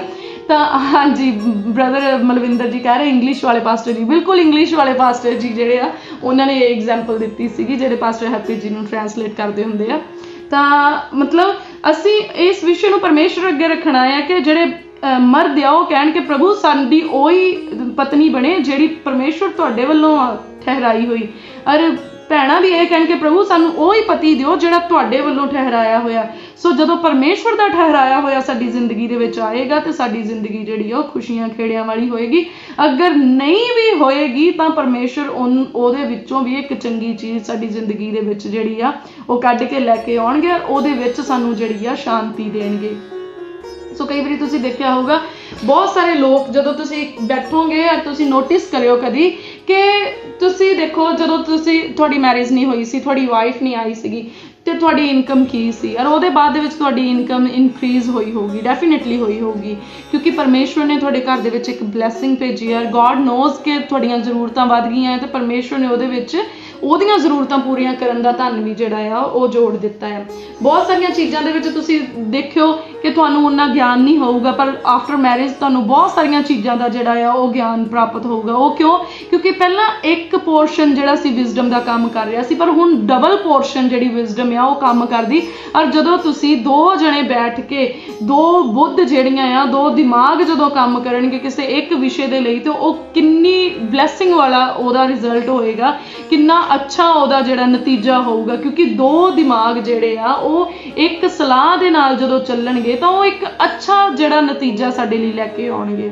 ਤਾਂ ਇਸ ਲਈ ਮੈਰਿਜ ਜਿਹੜੀ ਆ ਵਚਨ ਦੇ ਵਿੱਚ ਲਿਖਿਆ ਵਿਆਹ ਸਭਨਾਂ ਨਾਲੋਂ ਆਦਰਯੋਗ ਗਿਣਿਆ ਜਾਵੇ। ਇਹ ਕੋਈ ਘਿਨਾਉਣਾ ਕੰਮ ਨਹੀਂ ਆ, ਇਹ ਕੋਈ ਪਾਪ ਨਹੀਂ ਆ, ਇਹ ਇੱਕ ਪਵਿੱਤਰ ਰਿਸ਼ਤਾ ਆ। ਕਿਉਂਕਿ ਦੇਖੋ, ਜੇ ਤੁਸੀਂ ਫਰਜ਼ ਕਰੋ ਤੁਸੀਂ ਮੈਰਿਡ ਆ ਔਰ ਤੁਸੀਂ ਆਪਣੀ ਵਾਈਫ ਨੂੰ ਛੱਡ ਕੇ ਤੁਸੀਂ ਕਿਸੇ ਓਪਰੀ ਔਰਤ ਨੂੰ ਲੈ ਕੇ ਕਿਧਰੇ ਖਾਣ ਪੀਣ ਦੇ ਲਈ ਜਾਂ ਘੁੰਮਣ ਫਿਰਨ ਲਈ ਜਾਓਗੇ ਨਾ, ਤੇ ਤੁਸੀਂ ਇਹੋ ਜਿਹੇ ਰੈਸਟੋਰੈਂਟ ਦੇ ਵਿੱਚ ਜਾਓਗੇ ਜਿੱਥੇ ਤੁਹਾਡੀ ਫੈਮਿਲੀ ਨਾ ਪਹੁੰਚ ਸਕਦੀ ਹੋਏ, ਜਿੱਥੇ ਤੁਹਾਡਾ ਕੋਈ ਜਾਣ ਸਿਆਣ ਵਾਲਾ ਨਾ ਪਹੁੰਚ ਸਕਦਾ ਹੋਏ। ਤੁਸੀਂ ਡਰੇ ਘਾਬਰੇ ਔਰ ਫਿਰ ਉਹਦੇ ਜਿਹੜੇ ਉਹ ਹਿਡਨ ਕੈਬਨਸ ਹੁੰਦੇ, ਫਿਰ ਉਹਨਾਂ ਦੇ ਵਿੱਚ ਬੈਠ ਕੇ ਜਿਹੜਾ ਹੈ ਉਹ ਤੁਸੀਂ ਖਾਓਗੇ, ਕਿਉਂਕਿ ਤੁਹਾਨੂੰ ਡਰ ਲੱਗਣਾ ਕਿ ਕੋਈ ਤੁਹਾਨੂੰ ਕਿਤੇ ਦੇਖ ਨਾ ਲਵੇ, ਕੋਈ ਇੱਦਾਂ ਨਹੀਂ, ਕਿਉਂਕਿ ਤੁਸੀਂ ਜਾਣਦੇ ਹੋ ਤੁਸੀਂ ਗਲਤ ਕਰ ਰਹੇ ਹੋ।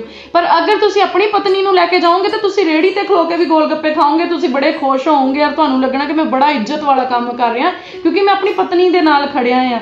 ਕਿਉਂ? ਕਿਉਂਕਿ ਜਿਹੜੇ ਰਿਸ਼ਤੇ ਪਰਮੇਸ਼ਵਰ ਨੇ ਜੋੜੇ ਆ ਉਹਨਾਂ ਦੇ ਵਿੱਚ ਇੱਜ਼ਤ ਆ, ਉਹਨਾਂ ਦੇ ਵਿੱਚ ਸੋਭਾ ਆ, ਉਹਨਾਂ ਦੇ ਵਿੱਚ ਮਾਣ ਤਾਣ ਆ।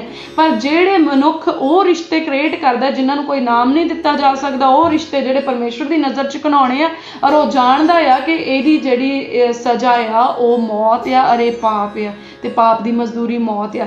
ਇਸੇ ਤਰ੍ਹਾਂ ਹੀ ਚਾਹੇ ਲੜਕੀਆਂ ਆ ਚਾਹੇ ਲੜਕੇ ਆ, ਜਦੋਂ ਉਹ ਆਪਣੇ ਮਾਤਾ ਪਿਤਾ ਤੋਂ ਚੋਰੀ ਕੁਛ ਕਰਦੇ ਆ ਤਾਂ ਉਹਨਾਂ ਨੂੰ ਫਿਰ ਛੁਪ ਛੁਪ ਕੇ ਕਰਨਾ ਪੈਂਦਾ। ਪਰ ਜਦੋਂ ਮਾਤਾ ਪਿਤਾ ਉਹਨਾਂ ਦੇ ਲਈ ਕੁਛ ਠਹਿਰਾ ਦਿੰਦੇ ਆ, ਜਾਂ ਉਹ ਆਪਣੇ ਹਸਬੈਂਡ ਜਾਂ ਵਾਈਫ ਦੇ ਨਾਲ ਆਪਣੇ ਮਾਤਾ ਪਿਤਾ ਦੇ ਸਾਹਮਣੇ ਇੱਕ ਹੀ ਥਾਲੀ 'ਚ ਬੈਠ ਕੇ ਖਾਣ ਜਾਂ ਇੱਕ ਹੀ ਮੰਜੇ ਕੁਰਸੀ ਦੇ ਉੱਤੇ ਬੈਠੇ ਹੋਣ, ਤੇ ਉਹਨਾਂ ਨੂੰ ਸੰਗ ਨਹੀਂ ਆਉਂਦੀ, ਕਿਉਂਕਿ ਦੇ ਨੋ ਕਿ ਇਹ ਇੱਕ ਪਵਿੱਤਰ ਰਿਸ਼ਤਾ ਆ। ਐਂਡ ਸਾਰੀ ਫੈਮਿਲੀ ਉਸ ਚੀਜ਼ ਨੂੰ ਜਿਹੜਾ ਆ ਅੰਡਰਸਟੈਂਡ ਕਰਦੀ ਹੈ ਕਿ ਪਰਮੇਸ਼ਵਰ ਦੇ ਵੱਲੋਂ ਠਹਿਰਾਇਆ ਹੋਇਆ ਆ। ਸੋ ਉਹ ਚੀਜ਼ਾਂ ਜਿਹੜੀਆਂ ਪਰਮੇਸ਼ਵਰ ਦੇ ਵੱਲੋਂ ਠਹਿਰਾਈਆਂ ਹੋਈਆਂ, ਉਹਨਾਂ ਦੇ ਵਿੱਚ ਆਸ਼ੀਸ਼ ਆ, ਉਹਨਾਂ ਦੇ ਵਿੱਚ ਬਰਕਤ ਆ, ਔਰ ਸਾਨੂੰ ਉਹਨਾਂ ਦੇ ਵਿੱਚ ਹੀ ਜਿਹੜਾ ਆ ਉਹ ਬਣੇ ਰਹਿਣ ਦੀ ਜ਼ਰੂਰਤ ਹੈ। ਕਹਿੰਦਾ ਕਿਉਂ? ਜੋ ਕਿਸੇ ਨੇ ਆਪਣੇ ਸਰੀਰ ਨਾਲ ਕਦੇ ਵੈਰ ਨਹੀਂ ਕੀਤਾ, ਸਗੋਂ ਉਹ ਉਸ ਨੂੰ ਪਾਲਦਾ ਪਲੋਸਦਾ ਹੈ ਜਿਵੇਂ ਮਸੀਹ ਵੀ ਕਲੀਸਿਆ ਨੂੰ। ਸੋ ਕਹਿੰਦਾ ਕਦੀ ਕੋਈ ਆਪਣੇ ਸਰੀਰ ਨਾਲ ਵੈਰ ਨਹੀਂ ਕਰਦਾ, ਉਹ ਆਪਣੇ ਸਰੀਰ ਨੂੰ ਪਾਲਦਾ ਪਲੋਸਦਾ ਆ। ਜੇ ਕਈ ਕਹਿਣਗੇ ਮੈਂ ਕਮਜ਼ੋਰ ਹੋ ਗਿਆ ਜੀ, ਮੈਨੂੰ ਪ੍ਰੋਟੀਨ ਚਾਹੀਦਾ, ਮੈਨੂੰ ਮਲਟੀਵਾਈਟਾਮਿਨ ਚਾਹੀਦੇ ਆ, ਸੋ ਮੈਂ ਜਿਮ ਜਾਵਾਂ ਜਾਂ ਮੈਂ ਅੱਛੀ ਖੁਰਾਕ ਖਾਵਾਂ ਕਿਉਂਕਿ ਮੈਂ ਕਮਜ਼ੋਰ ਹੋ ਰਿਹਾ, ਜਾਂ ਕਿਸੇ ਨੂੰ ਲੱਗਦਾ ਮੈਂ ਮੋਟਾ ਹੋ ਰਿਹਾ, ਮੈਂ ਐਕਸਰਸਾਈਜ਼ ਕਰਾਂ ਜਾਂ ਮੈਂ ਆਪਣੀ ਡਾਈਟ ਨੂੰ ਕੰਟਰੋਲ ਕਰਾਂ, ਕਿਉਂਕਿ ਉਹ ਆਪਣੇ ਜਿਸਮ ਨੂੰ ਪਿਆਰ ਕਰਦੇ ਆ, ਇਸ ਲਈ ਆਪਣੇ ਜਿਸਮ ਨੂੰ ਮੇਨਟੇਨ ਕਰਨ ਦੀ ਜਿਹੜੀ ਆ ਕੋਸ਼ਿਸ਼ ਕਰਦੇ ਆ। ਜੇ ਆਪਣੀਆਂ ਲੱਤਾਂ ਦੁਖਦੀਆਂ ਜਾਂ ਕੁਛ, ਆਪਾਂ ਉਸ ਤਰ੍ਹਾਂ ਦੀ ਟ੍ਰੀਟਮੈਂਟ ਲੈਣ ਦੀ ਕੋਸ਼ਿਸ਼ ਕਰਦੇ ਆ ਜਿਹਦੇ ਨਾਲ ਸਰੀਰ ਨੂੰ ਬੈਨੀਫਿਟ ਮਿਲੇ, ਜਿਹਦੇ ਨਾਲ ਸਰੀਰ ਨੂੰ ਰਿਲੈਕਸ ਮਿਲੇ। ਇਸੇ ਤਰ੍ਹਾਂ ਅਗਰ ਜਿਹੜੀ ਔਰਤ ਆ ਉਹ ਮਸੀਹ ਜਿਹੜਾ ਹਸਬੈਂਡ ਆ ਉਹਨੂੰ ਆਪਣੀ ਬੋਡੀ ਮੰਨੇ, ਤਾਂ ਉਹਦੇ ਸਾਰੇ ਦੁੱਖ ਨੂੰ ਆਪਣਾ ਦੁੱਖ ਜਿਹੜਾ ਆ ਮਹਿਸੂਸ ਕਰੂਗਾ। And I am really proud to say, ਮੈਨੂੰ ਮਾਣ ਮਹਿਸੂਸ ਹੁੰਦਾ ਇਹ ਗੱਲ ਕਹਿਣ ਦੇ ਲਈ ਕਿ ਪ੍ਰਭੂ ਦੀ ਬਹੁਤ ਕਿਰਪਾ ਆ ਕਿ ਮੇਰੇ ਖਿਆਲ ਦੇ ਵਿੱਚ ਬਹੁਤ ਘੱਟ ਇੱਦਾਂ ਚਾਂਸ ਹੁੰਦਾ ਆ ਕਿ ਕਦੀ ਕੋਈ ਬਿਮਾਰੀ ਆਵੇ। ਪਰ ਅਗਰ ਕੋਈ ਬਿਮਾਰੀ ਆਏ ਤਾਂ ਮੇਰੇ ਹਸਬੈਂਡ ਪਾਸਟਰ ਦਿਓਲ, ਉਹ ਚਾਹੇ ਆਫਿਸ ਦੇ ਵਿੱਚ ਵੀ ਹੁਣ 10 ਵਾਰੀ ਉਹਨਾਂ ਨੇ ਫੋਨ ਕਰਕੇ ਜਿਹੜਾ ਆ ਉਹ ਪੁੱਛਣਾ ਆ ਵੀ ਜੇ ਸਿਰ ਵੀ ਦੁਖਦਾ ਹੋਏ ਕਿ ਤੂੰ ਠੀਕ ਆ, ਤੂੰ ਦਵਾਈ ਲੈ ਲਈ ਆ, ਕਿੱਦਾਂ ਆ, ਠੀਕ ਆ। ਮਤਲਬ ਹੀ ਇਜ਼ ਵੈਰੀ ਕੇਅਰਿੰਗ ਹਸਬੈਂਡ, ਬਹੁਤ ਹੀ ਉੱਦਾਂ ਹਸਬੈਂਡ ਆ ਜਿਸ ਤਰੀਕੇ ਦਾ ਹਸਬੈਂਡ ਬਾਈਬਲ ਦੱਸਦਾ ਹੈ ਕਿ ਇੱਕ ਪਤੀ ਨੂੰ ਹੋਣਾ ਚਾਹੀਦਾ ਆ। ਦੈਟਸ ਵਾਈ ਪਰਮੇਸ਼ਵਰ ਦੀ ਇੰਨੀ ਅਨੋਇੰਟਿੰਗ ਆਪਣੇ ਬੰਦੇ ਦੇ ਉੱਤੇ ਕੰਮ ਕਰਦੀ ਆ। ਦੈਟਸ ਵਾਈ ਪਰਮੇਸ਼ਵਰ ਆਪਣੇ ਬੰਦੇ ਦੇ ਨਾਲ ਗੱਲ ਕਰਦੇ ਆ, ਤਾਂ ਕਰਕੇ ਕਿਉਂਕਿ ਉਹ ਪਰਮੇਸ਼ਵਰ ਦੇ ਵਚਨ ਦੇ ਅਕੋਰਡਿੰਗ ਇੱਕ ਹਸਬੈਂਡ ਦਾ ਰੋਲ ਪਲੇ ਕਰਦੇ, ਉਹ ਪਰਮੇਸ਼ਵਰ ਦੇ ਵਚਨ ਦੇ ਅਕੋਰਡਿੰਗ ਇੱਕ ਚੇਲੇ ਦਾ ਰੋਲ ਪਲੇ ਕਰਦੇ, ਪਰਮੇਸ਼ਵਰ ਦੇ ਵਚਨ ਦੇ ਅਕੋਰਡਿੰਗ ਉਹ ਇੱਕ ਪਿਤਾ ਦਾ ਰੋਲ ਪਲੇ ਕਰਦੇ, ਪਰਮੇਸ਼ਵਰ ਦੇ ਵਚਨ ਦੇ ਅਕੋਰਡਿੰਗ ਉਹ ਇੱਕ ਬੇਟਾ ਹੋਣ ਦਾ ਜਿਹੜਾ ਆ ਉਹ ਰੋਲ ਪਲੇ ਕਰਦੇ। ਸੋ ਜਦੋਂ ਅਸੀਂ ਵਚਨ ਦੇ ਅਕੋਰਡਿੰਗ ਆਪਣੇ ਰੋਲ ਪਲੇ ਕਰਦੇ ਆ ਤਾਂ ਪਰਮੇਸ਼ਵਰ ਦੀ ਆਸ਼ੀਸ਼ ਜਿਹੜੀ ਆ ਉਹ ਜ਼ਿੰਦਗੀ ਦੇ ਵਿੱਚ ਬਣੀ ਰਹਿੰਦੀ ਆ। ਔਰ ਮੈਂ ਬਹੁਤ ਇਸ ਚੀਜ਼ ਦੇ ਵਿੱਚ ਖੁਸ਼ ਮਹਿਸੂਸ ਕਰਦੀ ਹਾਂ ਕਿ ਪਰਮੇਸ਼ਵਰ ਨੇ ਮੈਨੂੰ ਇਸ ਪਰਿਵਾਰ ਦੇ ਨਾਲ ਜੋੜਿਆ, ਇਸ ਘਰ ਦੇ ਨਾਲ ਜੋੜਿਆ, ਇਸ ਫੈਮਿਲੀ ਨੂੰ ਮੇਰੀ ਲਾਈਫ ਦੇ ਵਿੱਚ ਲਿਆਂਦਾ ਜਿਹੜੀ ਪਰਮੇਸ਼ਵਰ ਦੀ ਮਹਿਮਾ ਕਰਨ ਵਾਲੀ ਫੈਮਿਲੀ ਆ। ਪਰ ਅਗਰ ਤੁਹਾਡੀ ਫੈਮਿਲੀ ਦੇ ਵਿੱਚ परमेश्वर ਨੂੰ ਮਹਿਮਾ ਕਰਨ ਵਾਲੇ ਨਹੀਂ ਆ, ਤਾਂ ਵੀ ਤੁਹਾਡੀ ਜ਼ਿੰਦਗੀ ਦੇ ਵਿੱਚ ਪਰਮੇਸ਼ਵਰ ਦੀ ਇੱਕ ਮਰਜ਼ੀ ਹੈ, ਕਿਉਂਕਿ ਪ੍ਰਭੂ ਤੁਹਾਨੂੰ ਉੱਥੇ ਲੈ ਕੇ ਆਏ ਆ ਇਸ ਲਈ ਤਾਂ ਜੋ ਪਰਿਵਾਰ ਬਦਲਿਆ ਜਾਵੇ, ਤਾਂ ਜੋ ਪਰਿਵਾਰ ਬਚਾਇਆ ਜਾਵੇ। ਕਿਉਂਕਿ ਅਗਰ ਤੁਸੀਂ ਆਪਣੇ ਰੋਲ ਪਲੇ ਉਸ ਤਰੀਕੇ ਨਾਲ ਕਰੋਗੇ, ਆਪਣੇ ਫਰਜ਼ ਇਸ ਤਰੀਕੇ ਨਾਲ ਅਦਾ ਕਰੋਗੇ ਜਿੱਦਾਂ ਬਾਈਬਲ ਕਹਿੰਦਾ ਆ, ਤਾਂ ਡੈਫੀਨੇਟਲੀ ਉਹ ਤੁਹਾਡੇ ਕੰਮਾਂ ਤੋਂ ਜਿੱਤੇ ਜਾਣਗੇ। ਵਚਨ ਦੇ ਵਿੱਚ ਲਿਖਿਆ ਆ ਬੁਰਾਈ ਨੂੰ ਭਲਾਈ ਦੇ ਨਾਲ ਜਿੱਤ ਲਓ। ਸੋ ਅਗਰ ਇੱਕ ਹਸਬੈਂਡ ਜਿਹੜਾ ਆ ਉਹਦਾ ਸੁਭਾਅ ਅੱਛਾ ਨਹੀਂ ਆ, ਜਾਂ ਉਹਦੇ ਘਰ ਦੇ ਵਿੱਚ ਫੈਮਿਲੀ ਦਾ ਸੁਭਾਅ ਅੱਛਾ ਨਹੀਂ ਆ, ਪਰ ਅਸੀਂ ਅਗਰ ਪ੍ਰਭੂ ਨੂੰ ਮੰਨਣ ਵਾਲੇ ਆ ਤਾਂ ਅਸੀਂ ਆਪਣਾ ਹਰ ਉਸ ਤਰੀਕੇ ਨਾਲ ਰੋਲ ਪਲੇ ਕਰਨਾ ਆ ਕਿ ਅਗਲੇ ਦੀ ਬੁਰਾਈ ਹਾਰ ਜਾਏ, ਪਰ ਸਾਡੇ ਪਰਮੇਸ਼ਵਰ ਦੀ ਭਲਾਈ ਜਿਹੜੀ ਆ ਫਤਿਹ ਪਾਏ, ਔਰ ਇੱਕ ਦਿਨ ਉਹ ਸਾਡੇ ਨਾਲ ਸਹਿਮਤ ਹੋ ਜਾਣ ਔਰ ਪਰਮੇਸ਼ਵਰ ਦੀ ਮਹਿਮਾ ਤੀਕਰ ਪਹੁੰਚਣ। ਹਾਲੇਲੂਇਆ। ਸੋ ਇਸ ਤਰੀਕੇ ਦੇ ਨਾਲ ਅਸੀਂ ਬੁਰਾਈ ਨੂੰ ਭਲਾਈ ਦੇ ਨਾਲ ਜਿਹੜਾ ਆ ਉਹ ਜਿੱਤ ਸਕਦੇ ਹਾਂ। ਸੋ ਕੀ ਕਹਿੰਦਾ, ਕਿਉਂ ਜੋ ਅਸੀਂ ਉਹਦੀ ਦੇਹੀ ਦੇ ਅੰਗ ਹਾਂ, ਇਸ ਕਰਕੇ ਮਨੁੱਖ ਆਪਣੇ ਮਾਪੇ ਛੱਡ ਕੇ ਆਪਣੀ ਪਤਨੀ ਨਾਲ ਮਿਲਿਆ ਰਹੇਗਾ ਤੇ ਉਹ ਦੋਵੇਂ ਇੱਕ ਸਰੀਰ ਹੋਣਗੇ। ਇਹ ਭੇਤ ਤਾਂ ਵੱਡਾ ਹੈ, ਪਰ ਮੈਂ ਮਸੀਹ ਅਤੇ ਕਲੀਸਿਆ ਦੇ ਵਿਖੇ ਬੋਲਦਾ ਹਾਂ। ਸੋ ਵਚਨ ਕੀ ਦੱਸਦਾ, ਕਹਿੰਦਾ ਉਹ ਦੋ ਬੋਡੀਜ਼ ਹੋਣਗੇ ਪਰ ਉਹ ਆਤਮਿਕ ਤੌਰ ਤੇ ਇੱਕ ਹੋਣਗੇ। ਸੋ ਪ੍ਰੇਮ ਦੇ ਵਿੱਚ ਉਹ ਇੱਕ ਹੋ ਜਾਣਗੇ, ਉਹਨਾਂ ਦੀਆਂ ਸਲਾਹਾਂ ਇੱਕ ਹੋਣਗੀਆਂ, ਉਹਨਾਂ ਦੀਆਂ ਸੋਚਾਂ ਇੱਕ ਹੋ ਜਾਣਗੀਆਂ। ਸੋ ਇਸ ਤਰੀਕੇ ਦੇ ਨਾਲ ਉਹ ਦੇਖਣ ਨੂੰ ਦੋ ਜਿਸਮ ਲੱਗਣਗੇ, ਪਰ ਉਹ ਇੱਕ ਤਰੀਕੇ ਦਾ ਉਹਨਾਂ ਦੀ ਅੰਡਰਸਟੈਂਡਿੰਗ ਜਿਹੜੀ ਆ ਉਹ ਇੱਕ ਹੋ ਜੂਗੀ। ਉਹ ਕਦੋਂ ਹੋਊਗੀ? ਜਦੋਂ ਸਾਡਾ ਆਪਸ ਵਿੱਚ ਇਸ ਰਿਸ਼ਤੇ ਦੇ ਵਿੱਚ ਪਿਆਰ ਹੋਊਗਾ, ਸੋਹਣੀ ਸਮਝਦਾਰੀ ਹੋਊਗੀ। ਫਿਰ ਜੇ ਇੱਕ ਜਣੇ ਨੂੰ ਲੱਗਦਾ ਆ ਕਿ ਜਿਹੜੇ ਸਾਡੇ ਨਿਆਣੇ ਆ ਉਹ ਹੋਸਟਲ 'ਚ ਪੜ੍ਹਨੇ ਚਾਹੀਦੇ, ਫਿਰ ਦੂਜੇ ਨੂੰ ਵੀ ਲੱਗਣਾ ਹੋਸਟਲ 'ਚ ਆ। ਜੇ ਇੱਕ ਜਣੇ ਨੂੰ ਲੱਗਦਾ ਹੋਸਟਲ 'ਚ ਨਹੀਂ ਹੋਣੇ ਚਾਹੀਦੇ, ਉਹ ਜਿਹੜੇ ਸਰਕਾਰੀ ਸਕੂਲੇ ਹੋਣੇ ਚਾਹੀਦੇ, ਤੇ ਦੂਜੇ ਨੂੰ ਵੀ ਲੱਗਣਾ ਸਰਕਾਰੀ ਸਕੂਲੇ ਹੋਣੇ ਚਾਹੀਦੇ ਆ। ਭਾਵ ਹਰੇਕ ਫੀਲਡ ਦੇ ਵਿੱਚ, ਹਰੇਕ ਕੰਮ ਦੇ ਵਿੱਚ ਦੋਹੇ ਜੇ ਪਿਆਰ ਦੇ ਵਿੱਚ ਹੋਣਗੇ, ਦੋਹਾਂ ਨੇ ਸੇਮ ਕੰਮਾਂ ਦੇ ਲਈ ਐਗਰੀ ਕਰਨਾ ਆ। ਜਾਂ ਇੱਦਾਂ ਕਹਿ ਲਓ ਵੀ ਜੇ ਇੱਕ ਜਣਾ ਗਲਤ ਕਰਨ ਲੱਗਾ ਆ, ਫਿਰ ਦੂਜੇ ਨੇ ਉਹਨੂੰ ਸਹੀ ਸਲਾਹ ਦੇਣੀ ਆ, ਔਰ ਜਿਹੜਾ ਗਲਤ ਕਰਨ ਲੱਗਾ ਉਹਨੇ ਆਪਣੀ ਗਲਤ ਸਲਾਹ ਛੱਡ ਕੇ ਉਹਨੇ ਸਹੀ ਨੂੰ ਜਿਹੜਾ ਆ ਉਹ ਫੜ ਲੈਣਾ ਆ। ਕਿਉਂਕਿ ਉਹ ਇੱਕ ਦੂਜੇ ਨੂੰ ਹੁਣ ਦੇਖਣ ਨੂੰ ਦੋ ਲੱਗਦੇ ਆ, ਪਰ ਉਹਨਾਂ ਨੂੰ ਪਰਮੇਸ਼ਵਰ ਨੇ ਅੰਦਰੋਂ ਇੱਕ ਹੀ ਬਣਾਇਆ, ਕਿਉਂਕਿ ਆਦਮ ਦੇ ਵਿੱਚੋਂ ਪਸਲੀ ਕੱਢੀ ਔਰ ਉਹਦੇ ਉੱਤੇ ਮਿੱਟੀ ਗੁੰਨ ਕੇ ਲਾ ਕੇ ਉਹਨੂੰ ਇੱਕ ਔਰਤ ਬਣਾ ਦਿੱਤਾ।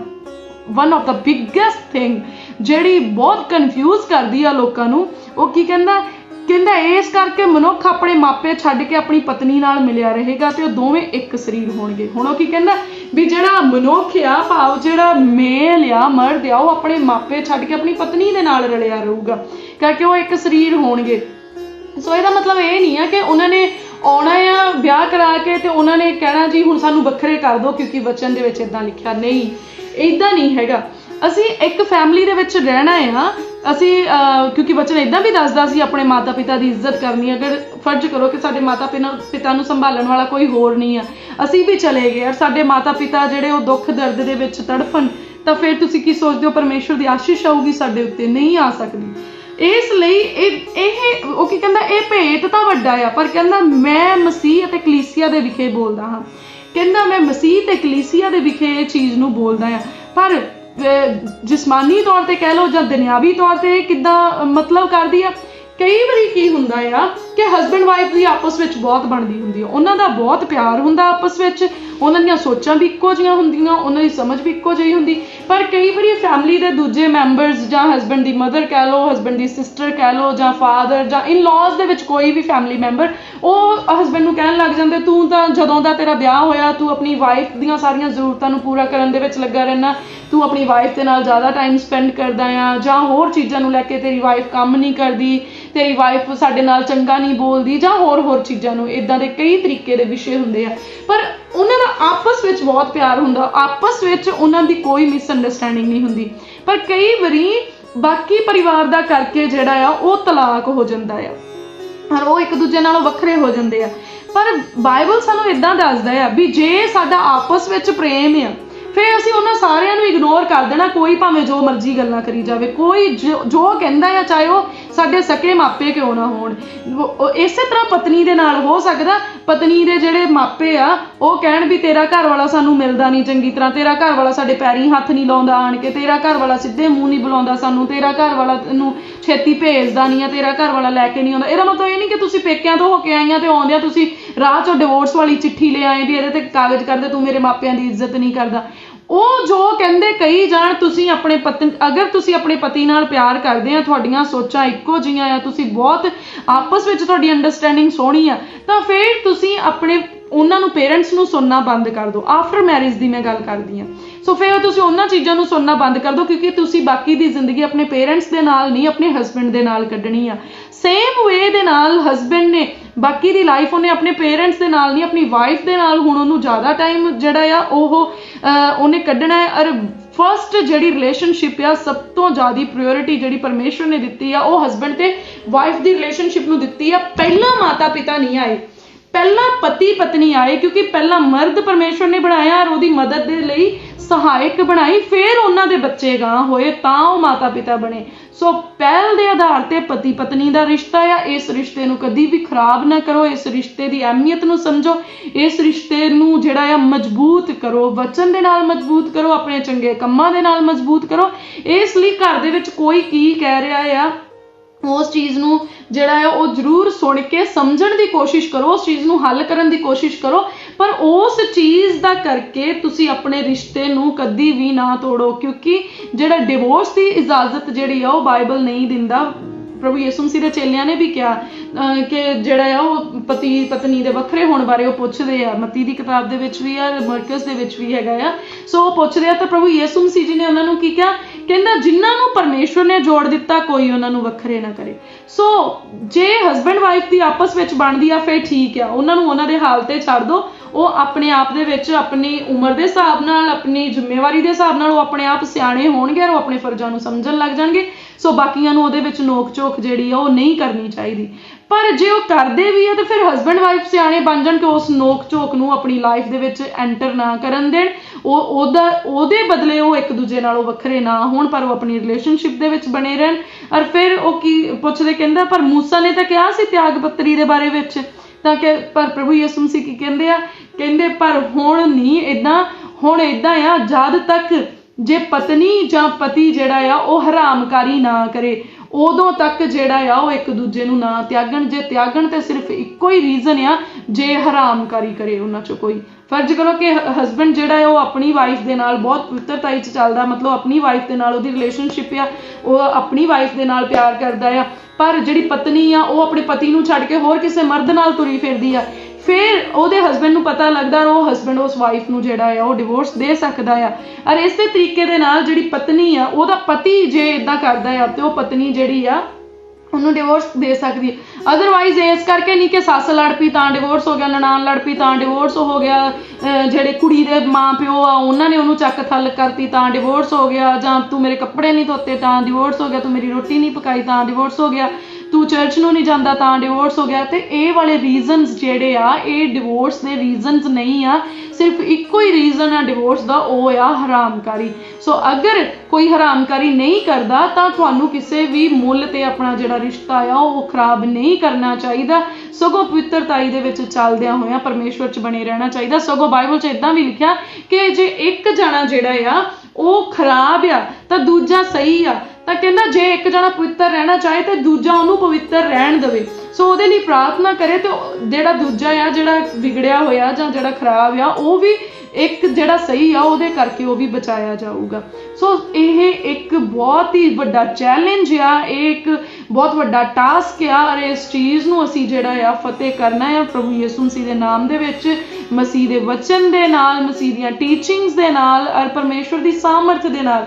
ਸੋ ਇਹ ਜਿਹੜਾ ਵਿਸ਼ਾ ਆ ਇਹ ਬਹੁਤ ਅੰਡਰਸਟੈਂਡ ਕਰਨ ਦਾ ਵਿਸ਼ਾ ਆ, ਕਿਉਂਕਿ ਜੇ ਹਸਬੈਂਡ ਵਾਈਫ ਆਪਸ ਵਿੱਚ ਖੁਸ਼ ਨਹੀਂ ਆ ਤਾਂ ਆਮ ਟੈਲਿੰਗ ਯੂ ਕਿ ਉਹ ਪ੍ਰਾਰਥਨਾ ਵੀ ਨਹੀਂ ਕਰ ਸਕਦੇ।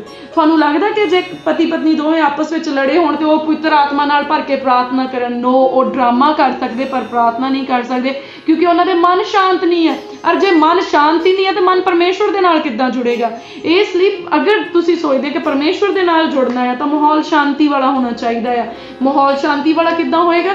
ਸਾਡੀ ਇੱਕ ਦੂਜੇ ਦੇ ਨਾਲ ਅੰਡਰਸਟੈਂਡਿੰਗ ਹੋਣੀ ਚਾਹੀਦੀ ਆ, ਸਾਡਾ ਇੱਕ ਦੂਜੇ ਦੇ ਪ੍ਰਤੀ ਸਾਡਾ ਜਿਹੜਾ ਆ ਉਹ ਸਮਰਪਿਤ ਭਾਵਨਾ ਹੋਣੀ ਚਾਹੀਦੀ ਆ। ਸੋ ਅਸੀਂ ਹਰੇਕ ਤਰੀਕੇ ਦੇ ਇਹਨਾਂ ਇਸ਼ੂਜ਼ ਨੂੰ ਜਿਹੜਾ ਆ ਉਹ ਖਤਮ ਕਰਨਾ ਆ, ਤਾਂ ਹੀ ਅਸੀਂ ਪ੍ਰਾਰਥਨਾ ਦੇ ਵਿੱਚ ਬਣੇ ਰਹਿ ਸਕਦੇ। ਔਰ ਜੇ ਅਸੀਂ ਬਿਨ ਮਤਲਬ ਦੀਆਂ ਲੜਾਈਆਂ ਕਰਾਂਗੇ, ਆਪਸ ਵਿੱਚ ਲੜਾਈਆਂ ਕਰਾਂਗੇ, ਤਾਂ ਫਿਰ ਕੀ ਹੋਏਗਾ? ਅਸੀਂ ਸੋਚ ਸਕਦੇ ਕਿ ਅਸੀਂ ਪਰਮੇਸ਼ਵਰ ਤੋਂ ਜਿਹੜੀ ਆਤਮਕ ਬਰਕਤ ਲਵਾਂਗੇ? ਨਹੀਂ, ਕਿਉਂਕਿ ਅਗਰ ਅਸੀਂ ਪਰਮੇਸ਼ਵਰ ਦੇ ਦਿੱਤੇ ਇਸ ਰਿਸ਼ਤੇ ਨੂੰ ਜਿਹੜਾ ਅਸੀਂ ਅੱਖਾਂ ਨਾਲ ਦੇਖਦੇ ਹਾਂ ਉਹਨੂੰ ਨਹੀਂ ਨਿਭਾ ਪਾ ਰਹੇ ਤਾਂ ਫਿਰ ਉਹ ਅਣਡਿੱਠਿਆ ਅਸੀਂ ਉਹਦੇ ਨਾਲ ਬਣਿਆ ਹੋਇਆ ਰਿਸ਼ਤਾ ਕਿੱਦਾਂ ਸਹੀ ਤਰੀਕੇ ਨਾਲ ਨਿਭਾ ਸਕਦੇ ਹਾਂ। ਸੋ ਅਗਰ ਅਸੀਂ ਮੈਰਿਡ ਹਾਂ ਔਰ ਅਸੀਂ ਪਰਮੇਸ਼ਵਰ ਨੂੰ ਮੰਨਣ ਵਾਲੇ ਹਾਂ ਔਰ ਅਸੀਂ ਚਾਹੁੰਦੇ ਹਾਂ ਕਿ ਅਸੀਂ ਪਰਮੇਸ਼ਵਰ ਨਾਲ ਬਣੀ ਹੋਈ ਰਿਲੇਸ਼ਨਸ਼ਿਪ ਨੂੰ ਇੱਕ ਅੱਛੇ ਤਰੀਕੇ ਨਾਲ ਨਿਭਾਉਣਾ ਆ ਤਾਂ ਫਿਰ ਸਾਨੂੰ ਇਹ ਜਿਹੜੀ ਸੰਸਾਰਿਕ ਰਿਲੇਸ਼ਨਸ਼ਿਪ ਪਰਮੇਸ਼ਵਰ ਨੇ ਪਤੀ ਪਤਨੀ ਦੀ ਦਿੱਤੀ ਆ ਇਹ ਵੀ ਸਾਨੂੰ ਬਹੁਤ ਚੰਗੇ ਤਰੀਕੇ ਨਾਲ ਨਿਭਾਉਣੀ ਪਊਗੀ। ਸੋ ਕਈਆਂ ਦੇ ਕੁਐਸਚਨ ਹੋ ਸਕਦੇ ਆ ਕਿ ਜੇ ਹਸਬੈਂਡ ਸ਼ਰਾਬੀ ਆ ਉਹ ਚਰਚ ਨੂੰ ਨਹੀਂ ਜਾਂਦਾ ਤੇ ਫਿਰ ਕਿੱਦਾਂ ਕਰਨਾ ਚਾਹੀਦਾ, ਉਹ ਤਾਂ ਮਾਰ ਕੁਟਾਈ ਕਰਦਾ ਤੇ ਮੈਂ ਉਹਨੂੰ ਕਿੱਦਾਂ ਸਬਮਿਟ ਕਰ ਸਕਦੀ ਜਾਂ ਕਿੱਦਾਂ ਉਹਦੀ ਅਧੀਨਗੀ 'ਚ ਰਹਿ ਸਕਦੀ ਹਾਂ। ਪਰ ਵਚਨ ਦੇ ਵਿੱਚ ਲਿਖਿਆ ਨੇਚਾ ਕਰਨ ਵਾਲਿਆਂ ਲਈ ਸਾਰਾ ਕੁਝ ਹੋ ਸਕਦਾ। ਲਿਖਿਆ ਕਿ ਜੇ ਰਾਈ ਦੇ ਦਾਣੇ ਸਮਾਨ ਤੁਸੀਂ ਨੇਚਾ ਕਰੋ ਤਾਂ ਪਹਾੜ ਜਿਹੜੇ ਉਹ ਹਿੱਲ ਜਾਣਗੇ। ਸੋ ਤੁਸੀਂ ਆਪਣੇ ਚੰਗੇ ਹੋਣ ਵਾਲੇ ਫਰਜ਼ ਨਿਭਾਈ ਚਲੋ। ਅਗਰ ਤੁਹਾਡਾ ਪਤੀ ਸ਼ਰਾਬ ਪੀ ਕੇ ਸੁੱਤਾ ਰਾਤ ਨੂੰ ਠਾਲ ਕੇ ਉਹਨੂੰ ਪਾਣੀ ਪਿਆਓ ਔਰ ਉਹਨੂੰ ਬਾਰ-ਬਾਰ ਕਹੋ ਕਿ ਆਈ ਲਵ ਯੂ, ਮੈਂ ਤੈਨੂੰ ਪਿਆਰ ਕਰਦੀ ਹਾਂ ਔਰ ਮੈਂ ਚਾਹੁੰਦੀ ਹਾਂ ਕਿ ਤੂੰ ਸੁਧਰ ਜਾਏ ਔਰ ਤੁਸੀਂ ਉਹਦੇ ਨਾਲ ਚੰਗੇ ਹੀ ਬੋਲੋ, ਚੰਗੀ ਉਹਦੀ ਟਰੀਟ ਉਹਦੇ ਨਾਲ ਕਰੋ, ਚੰਗਾ ਵਰਤਾਵਾ ਕਰੋ ਔਰ ਤੁਹਾਡੀ ਚੰਗਿਆਈ ਔਰ ਪਰਮੇਸ਼ਵਰ ਦੀ ਕਿਰਪਾ ਉਹਨੂੰ ਇੱਕ ਦਿਨ ਜ਼ਰੂਰ ਬਦਲੇਗੀ ਔਰ ਜਿੱਦਾਂ ਦਾ ਤੁਸੀਂ ਉਹਨੂੰ ਹਕੀਕਤ ਵਿੱਚ ਦੇਖਣਾ ਚਾਹੁੰਦੇ ਹੋ ਉਹ ਜ਼ਰੂਰ ਹੋ ਜਾਏਗਾ। ਕਿਉਂਕਿ the open door church Jesus healing ministry ਦੇ ਵਿੱਚ ਬਹੁਤ ਸਾਰੀਆਂ ਐਗਜ਼ਾਮਪਲਸ ਆ ਜਿਨ੍ਹਾਂ ਇਸ ਸਿਚੁਏਸ਼ਨ ਚੋਂ ਨਿਕਲ ਕੇ ਜਿਨ੍ਹਾਂ ਨੇ ਇੱਕ ਅੱਛੀ ਰਿਲੇਸ਼ਨਸ਼ਿਪ ਦੇ ਵਿੱਚ ਪਰਮੇਸ਼ਵਰ ਦੀ ਕਿਰਪਾ ਦੇ ਨਾਲ ਸੋ ਐਂਟਰੀ ਕੀਤੀ ਆ। ਸੋ ਕਈ ਵਾਰੀ ਹਸਬੈਂਡ ਵਾਈਫ ਦੀ ਤਕਰਾਰ ਦਾ ਇੱਕ ਹੋਰ ਵਿਸ਼ਾ ਹੋ ਜਾਂਦਾ, ਉਹ ਕਹਿੰਦੇ ਜੀ ਜਦੋਂ ਤਾਂ ਮੈਰਿਜ ਹੋਈ ਸੀ ਉਦੋਂ ਤਾਂ ਤੂੰ ਬਹੁਤ ਚੰਗੀ ਸੀ ਪਰ ਹੁਣ ਤਾਂ ਤੂੰ ਮੇਰੇ ਵੱਲ ਧਿਆਨ ਨਹੀਂ ਦਿੰਦੀ। ਸੋ ਹਸਬੈਂਡਸ ਨੂੰ ਬਹੁਤ ਜ਼ਰੂਰੀ ਅੰਡਰਸਟੈਂਡ ਕਰਨ ਕਿ ਪਹਿਲਾਂ ਸਿਰਫ ਹਸਬੈਂਡ ਉਹਦੀ ਲਾਈਫ ਦੇ ਵਿੱਚ ਸੀ, ਫਿਰ ਉਹਦੀ ਲਾਈਫ ਦੇ ਵਿੱਚ ਉਹ ਹੋਰ ਬਹੁਤ ਸਾਰੀਆਂ ਡਿਊਟੀਜ਼ ਆ ਗਈਆਂ ਕਿ ਉਹਨੇ ਆਪਣੇ ਇਨ-ਲॉज ਨੂੰ, ਮਦਰ ਇਨ-ਲॉ, ਫਾਦਰ ਇਨ-ਲॉ ਨੂੰ ਦੇਖਣਾ। ਫਿਰ ਉਹਦੇ ਬਾਅਦ 'ਚ ਇੱਕ ਬੱਚਾ ਹੋਇਆ ਸੋ ਧਿਆਨ ਹੋਰ ਵੰਡਿਆ ਗਿਆ, ਫਿਰ 2 ਬੱਚੇ ਹੋਏ ਧਿਆਨ ਹੋਰ ਵੰਡਿਆ ਗਿਆ। ਪਹਿਲਾਂ ਉਹ ਇੱਕ ਹੀ ਜਾਣੇ ਦੇ ਖਾਣੇ ਦੀ ਫਿਕਰ ਕਰਦੀ ਸੀ, ਹੁਣ ਉਹ 3 ਜਾਂ 4 ਜਾਣਿਆਂ ਦੀ ਖਾਣੇ ਦੀ ਫਿਕਰ ਕਰਦੀ ਆ। ਪਹਿਲਾਂ ਉਹ ਇੱਕ ਹੀ ਜਾਣੇ ਦੇ ਕੱਪੜੇ ਲੱਤੇ ਸੰਭਾਲਣ ਦੀ ਫਿਕਰ ਸੀ, ਹੁਣ ਉਹ ਬੱਚਿਆਂ ਦੇ ਵੀ ਕੱਪੜੇ ਲੱਤੇ ਸੰਭਾਲਣ ਦੀ। ਸੋ ਪਹਿਲਾਂ ਉਹ ਇੱਕ ਹੀ ਸੀ ਔਰ ਇੱਕ ਦੇ ਬਾਰੇ 'ਚ ਸੋਚਦੀ ਸੀ ਪਰ ਹੁਣ ਫੈਮਿਲੀ ਜਿੱਦਾਂ ਵੱਡੀ ਹੋ ਗਈ ਸੋ ਉਹਦੀਆਂ ਰਿਸਪੌਂਸਿਬਿਲਿਟੀਜ਼ ਵੱਧ ਗਈਆਂ, ਉਹਦੀ ਐਕਸਰਸਾਈਜ਼ ਵੱਧ ਗਈ। ਸੋ ਇਹਨਾਂ ਚੀਜ਼ਾਂ ਨੂੰ ਹਸਬੈਂਡਸ ਨੂੰ ਵੀ ਅੰਡਰਸਟੈਂਡ ਕਰਨਾ ਚਾਹੀਦਾ। ਸੇਮ ਵੇ ਦੇ ਨਾਲ ਅਗਰ ਹਸਬੈਂਡ ਬਿਜ਼ੀ ਹੋ ਗਿਆ ਤਾਂ ਵਾਈਫ ਨੂੰ ਵੀ ਅੰਡਰਸਟੈਂਡ ਕਰਨਾ ਚਾਹੀਦਾ। And one of the most important thing is ਕਿ ਜਦੋਂ ਨਿਊ ਮੈਰਿਜ ਹੁੰਦੀ ਹੈ ਉਹਦੇ ਵਿੱਚ ਪਹਿਲਾਂ ਸ਼ੁਰੂ ਦੇ ਵਿੱਚ ਪ੍ਰੋਬਲਮ ਕੀ ਆਉਂਦੀ ਆ, ਉਹ ਇਹ ਹੁੰਦੀ ਕਿ ਜਦੋਂ ਨਿਊ ਮੈਰਿਜ ਹੁੰਦੀ ਤਾਂ ਜਿਹੜੇ ਹਸਬੈਂਡਸ ਆ ਉਹ ਆਪਣੀ ਵਾਈਫ ਦੇ ਨਾਲ ਬਹੁਤ ਟਾਈਮ ਸਪੈਂਡ ਕਰਦੇ ਆ, ਬਣਦਾ ਵੀ ਇਹ ਕਰਨਾ ਕਿ ਤਾਂ ਹੀ ਅੰਡਰਸਟੈਂਡਿੰਗ ਕਰਨਗੇ। ਪਰ ਪੇਰੈਂਟਸ ਨੂੰ ਲੱਗਦਾ ਕਿ ਜਿਹੜਾ ਸਾਡਾ ਮੁੰਡਾ ਉਹ ਸਾਡੇ ਹੱਥਾਂ 'ਚੋਂ ਚਲੇ ਗਿਆ ਕਿ ਹੁਣ ਤਾਂ ਉਹ ਬਸ ਆਪਣੀ ਵਾਈਫ ਦੇ ਨਾਲ ਹੀ ਰਹਿੰਦਾ ਔਰ ਉਹ ਫਿਰ ਉਹ ਕੁੜ ਕਰਦੇ ਰਹਿੰਦੇ। ਉਹ ਆਪਣੇ ਘਰ ਦੇ ਵਿੱਚ ਆਪ ਹੀ ਵਿਆਹ ਕੇ ਲਿਆਂਦੀ ਹੋਈ ਨੂੰਹ ਨੂੰ ਜਿਹੜਾ ਹੈ ਉਹ ਮੱਥੇ ਵੱਟ ਪਾਉਣ ਲੱਗ ਜਾਂਦੇ। ਉਹਨਾਂ ਨੂੰ ਲੱਗਦਾ ਤੂੰ ਸਾਡੇ ਮੁੰਡੇ ਨੂੰ ਜਿਹੜਾ ਆ ਉਹ ਸਾਡੇ ਤੋਂ ਵੱਖਰਾ ਕਰਤਾ, ਇੱਦਾਂ ਕਰਤਾ, ਉੱਦਾਂ ਕਰਤਾ। ਤੇ ਇੱਦਾਂ ਕੁਛ ਨਹੀਂ ਹੈਗਾ। ਉਹ ਇਸ ਕਰਕੇ ਲੱਗਦਾ ਕਿਉਂਕਿ ਪਹਿਲਾਂ ਫੁੱਲ ਟਾਈਮ ਜਿਹੜਾ ਸੀਗਾ ਹਸਬੈਂਡ ਜਿਹੜਾ ਸੀਗਾ ਇੱਕ ਲੇਡੀ ਦਾ ਹਸਬੈਂਡ ਔਰ ਉਹਨਾਂ ਦਾ ਬੱਚਾ ਉਹਨਾਂ ਦੇ ਨਾਲ ਟਾਈਮ ਸਪੈਂਡ ਕਰਦਾ ਸੀ। ਪਰ ਹੁਣ ਉਹਦੀ ਲਾਈਫ ਦੇ ਵਿੱਚ ਇੱਕ ਖਾਸ ਜਿਹੜੀ ਆ ਚੀਜ਼, ਇੱਕ ਖਾਸ ਵਿਅਕਤੀ ਦੀ ਐਂਟਰੀ ਹੋ ਗਈ ਆ ਜਿਹੜਾ ਉਹਦੇ ਜਿਸਮ ਦਾ ਇੱਕ ਹਿੱਸਾ ਆ ਜਿਹਨੂੰ ਅੰਡਰਸਟੈਂਡ ਕਰਨ ਲਈ ਉਹਨਾਂ ਨੂੰ ਟਾਈਮ ਚਾਹੀਦਾ। ਸੋ ਜਦੋਂ ਟਾਈਮ ਡਿਵਾਈਡ ਹੁੰਦਾ ਤਾਂ ਉਹ ਇੱਦਾਂ ਹੀ ਲੱਗਦਾ ਆ ਕਿ ਜਿੱਦਾਂ ਸਾਡੇ ਹੱਥਾਂ 'ਚੋਂ ਸਾਰਾ ਕੁਝ ਚਲੇ ਗਿਆ, ਪਰ ਇੱਦਾਂ ਨਹੀਂ ਹੁੰਦਾ। ਟਾਈਮ ਆਉਣ ਦੇ ਉੱਤੇ ਉਹ ਸਾਰੀਆਂ ਚੀਜ਼ਾਂ ਜਿਹੜੀਆਂ ਆ ਉਹ ਆਟੋਮੈਟਿਕ ਹੀ ਆਪਣੇ ਸਰਕਲ ਦੇ ਵਿੱਚ ਜਿਹੜੀਆਂ ਆ ਉਹ ਆ ਜਾਂਦੀਆਂ। ਸੋ ਇਹ ਚੀਜ਼ਾਂ ਦੇ ਲਈ ਸਾਨੂੰ ਮੈਰਿਜ ਤੋਂ ਪਹਿਲਾਂ ਪ੍ਰਿਪੇਅਰ ਹੋਣਾ ਚਾਹੀਦਾ ਹੈ, ਪੇਰੈਂਟਸ ਨੂੰ ਵੀ ਔਰ ਜਿਨ੍ਹਾਂ ਦੀ ਮੈਰਿਜ ਹੋਣੀ ਆ ਉਹਨਾਂ ਨੂੰ ਵੀ ਪ੍ਰਿਪੇਅਰ ਹੋਣਾ ਚਾਹੀਦਾ ਆ। ਔਰ ਅਗਰ ਉਦੋਂ ਨਹੀਂ ਪ੍ਰਿਪੇਅਰ ਸੀ ਪਰ ਤੁਸੀਂ ਅੱਜ ਇਸ ਚੀਜ਼ ਨੂੰ ਸੁਣਿਆ ਤੇ ਤੁਸੀਂ ਅੱਜ ਇਸ ਚੀਜ਼ ਦੇ ਨਾਲ ਜਿਹੜਾ ਹੈ ਉਹ ਪ੍ਰਿਪੇਅਰ ਹੋ ਸਕਦੇ ਆ ਕਿ ਸਾਡਾ ਜਿਹੜਾ ਟਾਈਮ ਆ ਉਹ ਡਿਵਾਈਡ ਹੋ ਜਾਂਦਾ ਆ ਔਰ ਉਹਨਾਂ ਚੀਜ਼ਾਂ ਨੂੰ ਅਸੀਂ ਲੜਾਈ ਦਾ ਕਾਰਨ ਨਹੀਂ ਬਣਾਉਣਾ, ਉਹਨਾਂ ਚੀਜ਼ਾਂ ਨੂੰ ਅਸੀਂ ਜਿਹੜਾ ਆ ਇੱਕ ਦੂਜੇ ਨਾਲੋਂ ਡਿਵੋਰਸ ਹੋਣ ਦਾ ਕਾਰਨ ਨਹੀਂ ਬਣਾਉਣਾ। ਔਰ ਕਦੀ ਵੀ ਪਤਨੀ ਨੇ ਇਸ ਲਈ ਘਮੰਡ ਨਹੀਂ ਕਰਨਾ ਕਿ ਉਹ ਜ਼ਿਆਦਾ ਪੜ੍ਹੀ ਆ ਜਾਂ ਉਹਨੂੰ ਜ਼ਿਆਦਾ ਅਕਲ ਆ ਜਾਂ ਉਹਦੇ ਕੋਲ ਜੌਬ ਵੱਡੀ ਆ, ਪਰ ਪਤੀ ਉਹਦਾ ਸਿਰ ਆ ਔਰ ਪਤੀ ਦੀ ਅਧੀਨਗੀ ਦੇ ਵਿੱਚ ਰਹਿਣਾ ਆ। ਸੋ ਪਤੀ ਨੂੰ ਉਹਨੇ ਜਿਹੜਾ ਆ ਉਹ ਸਰਵ ਕਰਨਾ ਆ, ਉਹਦੀ ਸੇਵਾ ਕਰਨੀ ਜਿਹੜਾ ਆ ਉਹ ਪਤਨੀ ਦਾ ਇੱਕ ਧਰਮ ਆ। ਪਤਨੀ ਹੋਣ ਦਾ ਧਰਮ ਇਹ ਆ ਕਿ ਉਹ ਆਪਣੇ ਪਤੀ ਦੀ ਸੇਵਾ ਕਰੇ। ਸੋ ਕੀ ਕਹਿੰਦਾ, ਪਰ ਤੁਸਾਂ ਵਿੱਚੋਂ ਵੀ ਹਰੇਕ ਆਪੋ ਆਪਣੀ ਪਤਨੀ ਨਾਲ ਆਪਣੇ ਹੀ ਜਿਹਾ ਪ੍ਰੇਮ ਕਰੇ ਔਰ ਪਤਨੀ ਆਪਣੇ ਪਤੀ ਦਾ ਮਾਣ ਕਰੇ। ਸੋ ਜਿਹੜੀ ਗੱਲ ਆਪਾਂ ਕੀਤੀ ਆ, ਸੋ ਵਚਨ ਇਸ ਤਰੀਕੇ ਦੇ ਨਾਲ ਜਿਹੜੀ ਆ ਇਸ ਰਿਲੇਸ਼ਨਸ਼ਿਪ ਦੇ ਵਿੱਚ ਅੱਗੇ ਵਧਣ ਨੂੰ ਸਾਨੂੰ ਦੱਸਦਾ ਆ। ਔਰ ਕਿਉਂਕਿ ਆਪਾਂ ਦੇਖੋ ਇਹ ਟਾਈਟਲ ਜਾਂ ਇਹ ਸਬਜੈਕਟ ਜਿਹੜਾ ਆ ਇਸ ਲਈ ਅੱਜ ਆਪਾਂ ਸ਼ੇਅਰ ਕੀਤਾ। ਹੁਣ ਆਪਾਂ ਘਰਾਂ ਦੇ ਵਿੱਚ ਬੈਠੇ ਹੋਏ ਆ, ਹੁਣ ਆਪਾਂ ਨੂੰ ਮਿਸਅੰਡਰਸਟੈਂਡਿੰਗਸ ਨੂੰ ਦੂਰ ਕਰਨ ਦੇ ਲਈ ਜਿਹੜਾ ਟਾਈਮ ਚਾਹੀਦਾ ਉਹ ਰਿਕੁਆਇਰਡ ਆ। ਸੋ ਹੁਣ ਤੁਸੀਂ ਜੋ ਚਾਹੀਦਾ ਸੀ ਉਹ ਤੁਹਾਡੇ ਕੋਲ ਹੈਗਾ ਆ, ਤੁਸੀਂ ਉਹ ਟਾਈਮ ਨੂੰ ਤੁਸੀਂ ਯੂਜ਼ ਕਰੋ। ਉਸ ਟਾਈਮ ਦੇ ਵਿੱਚ ਬੈਠ ਕੇ ਹੁਣ ਤੁਸੀਂ ਇੱਕ ਦੂਜੇ ਨਾਲ ਵਚਨ ਦੇ ਹਿਸਾਬ ਨਾਲ ਗੱਲ ਕਰਕੇ ਅਗਰ ਤੁਹਾਡੇ ਵਿੱਚ ਕਿਸੇ ਵੀ ਤਰ੍ਹਾਂ ਦੀਆਂ ਮਿਸਅੰਡਰਸਟੈਂਡਿੰਗਸ ਚੱਲ ਰਹੀਆਂ ਉਹਨਾਂ ਨੂੰ ਦੂਰ ਕਰਨ ਦੀ ਕੋਸ਼ਿਸ਼ ਕਰੋ। ਤੇ ਇਹਨਾਂ ਦਿਨਾਂ ਦੇ ਵਿੱਚ ਹਸਬੈਂਡ ਤਾਂ ਬੜੇ ਖੁਸ਼ ਹੋਣੇ ਆ ਕਿਉਂਕਿ ਆਲੂ ਦੇ ਪਰੌਂਠੇ ਬਣਦੇ ਹੋਣੇ ਆ ਤੇ ਹੋਰ ਸਾਰੀਆਂ ਚੀਜ਼ਾਂ ਮੌਜਾਂ ਬਹਾਰਾਂ ਲੱਗੀਆਂ।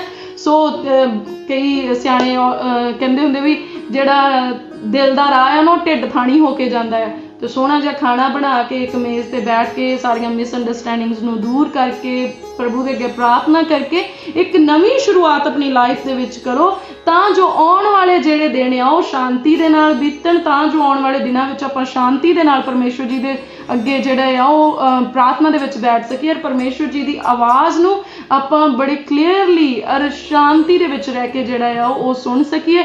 ਆਮ ਵੈਰੀ ਸ਼ੋਰ ਕਿ ਤੁਸੀਂ ਇਸ ਵਿਸ਼ੇ ਨੂੰ ਜਿਹੜਾ ਆਪਾਂ ਪਵਿੱਤਰ ਬਾਈਬਲ ਦੇ ਵਿੱਚੋਂ ਪੜ੍ਹਿਆ ਇੰਜੋਏ ਕੀਤਾ ਹੋਊਗਾ ਔਰ ਇਹ ਤੁਹਾਡੇ ਲਈ ਲਾਈਫ ਦੇ ਵਿੱਚ ਬਹੁਤ ਹੀ ਜਿਹੜਾ ਆ ਉਹ ਵਰਕ ਵੀ ਕਰੂਗਾ ਕਿਉਂਕਿ ਵਚਨ ਦੇ ਵਿੱਚ ਲਿਖਿਆ ਜਿੱਦਾਂ ਪਹਿਲੇ ਛੱਲੇ ਦੀ ਜਿਹੜੀ ਵਰਖਾ ਆ ਉਹ ਜ਼ਮੀਨ ਨੂੰ ਸਿੰਜੇ ਬਿਨਾਂ ਵਾਪਸ ਨਹੀਂ ਨਾ ਜਾਂਦੀ, ਇਸੇ ਤਰ੍ਹਾਂ ਪਰਮੇਸ਼ਵਰ ਦਾ ਵਚਨ ਵੀ ਕੰਮ ਕੀਤੇ ਬਿਨਾਂ ਖਾਲੀ ਨਹੀਂ ਮੁੜਦਾ, ਉਹ ਕੰਮ ਕਰਦਾ ਆ।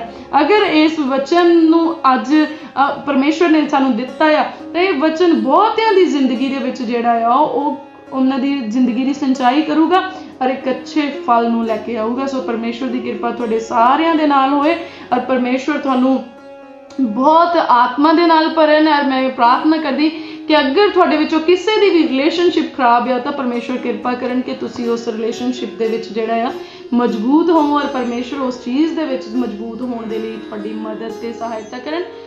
ਸਤਸੰਗ ਦਾ ਸਮਾਂ ਹਰ ਐਤਵਾਰ ਅਤੇ ਹਰ ਵੀਰਵਾਰ ਸਵੇਰੇ 10 ਵਜੇ ਤੋਂ 2 ਵਜੇ ਤੱਕ। ਪ੍ਰਾਰਥਨਾ ਕਰਵਾਉਣ ਅਤੇ ਹੋਰ ਜਾਣਕਾਰੀ ਲਈ ਤੁਸੀਂ ਸਾਡੇ ਇਸ ਨੰਬਰ ਤੇ ਸੰਪਰਕ ਕਰ ਸਕਦੇ ਹੋ 018 22 516 777।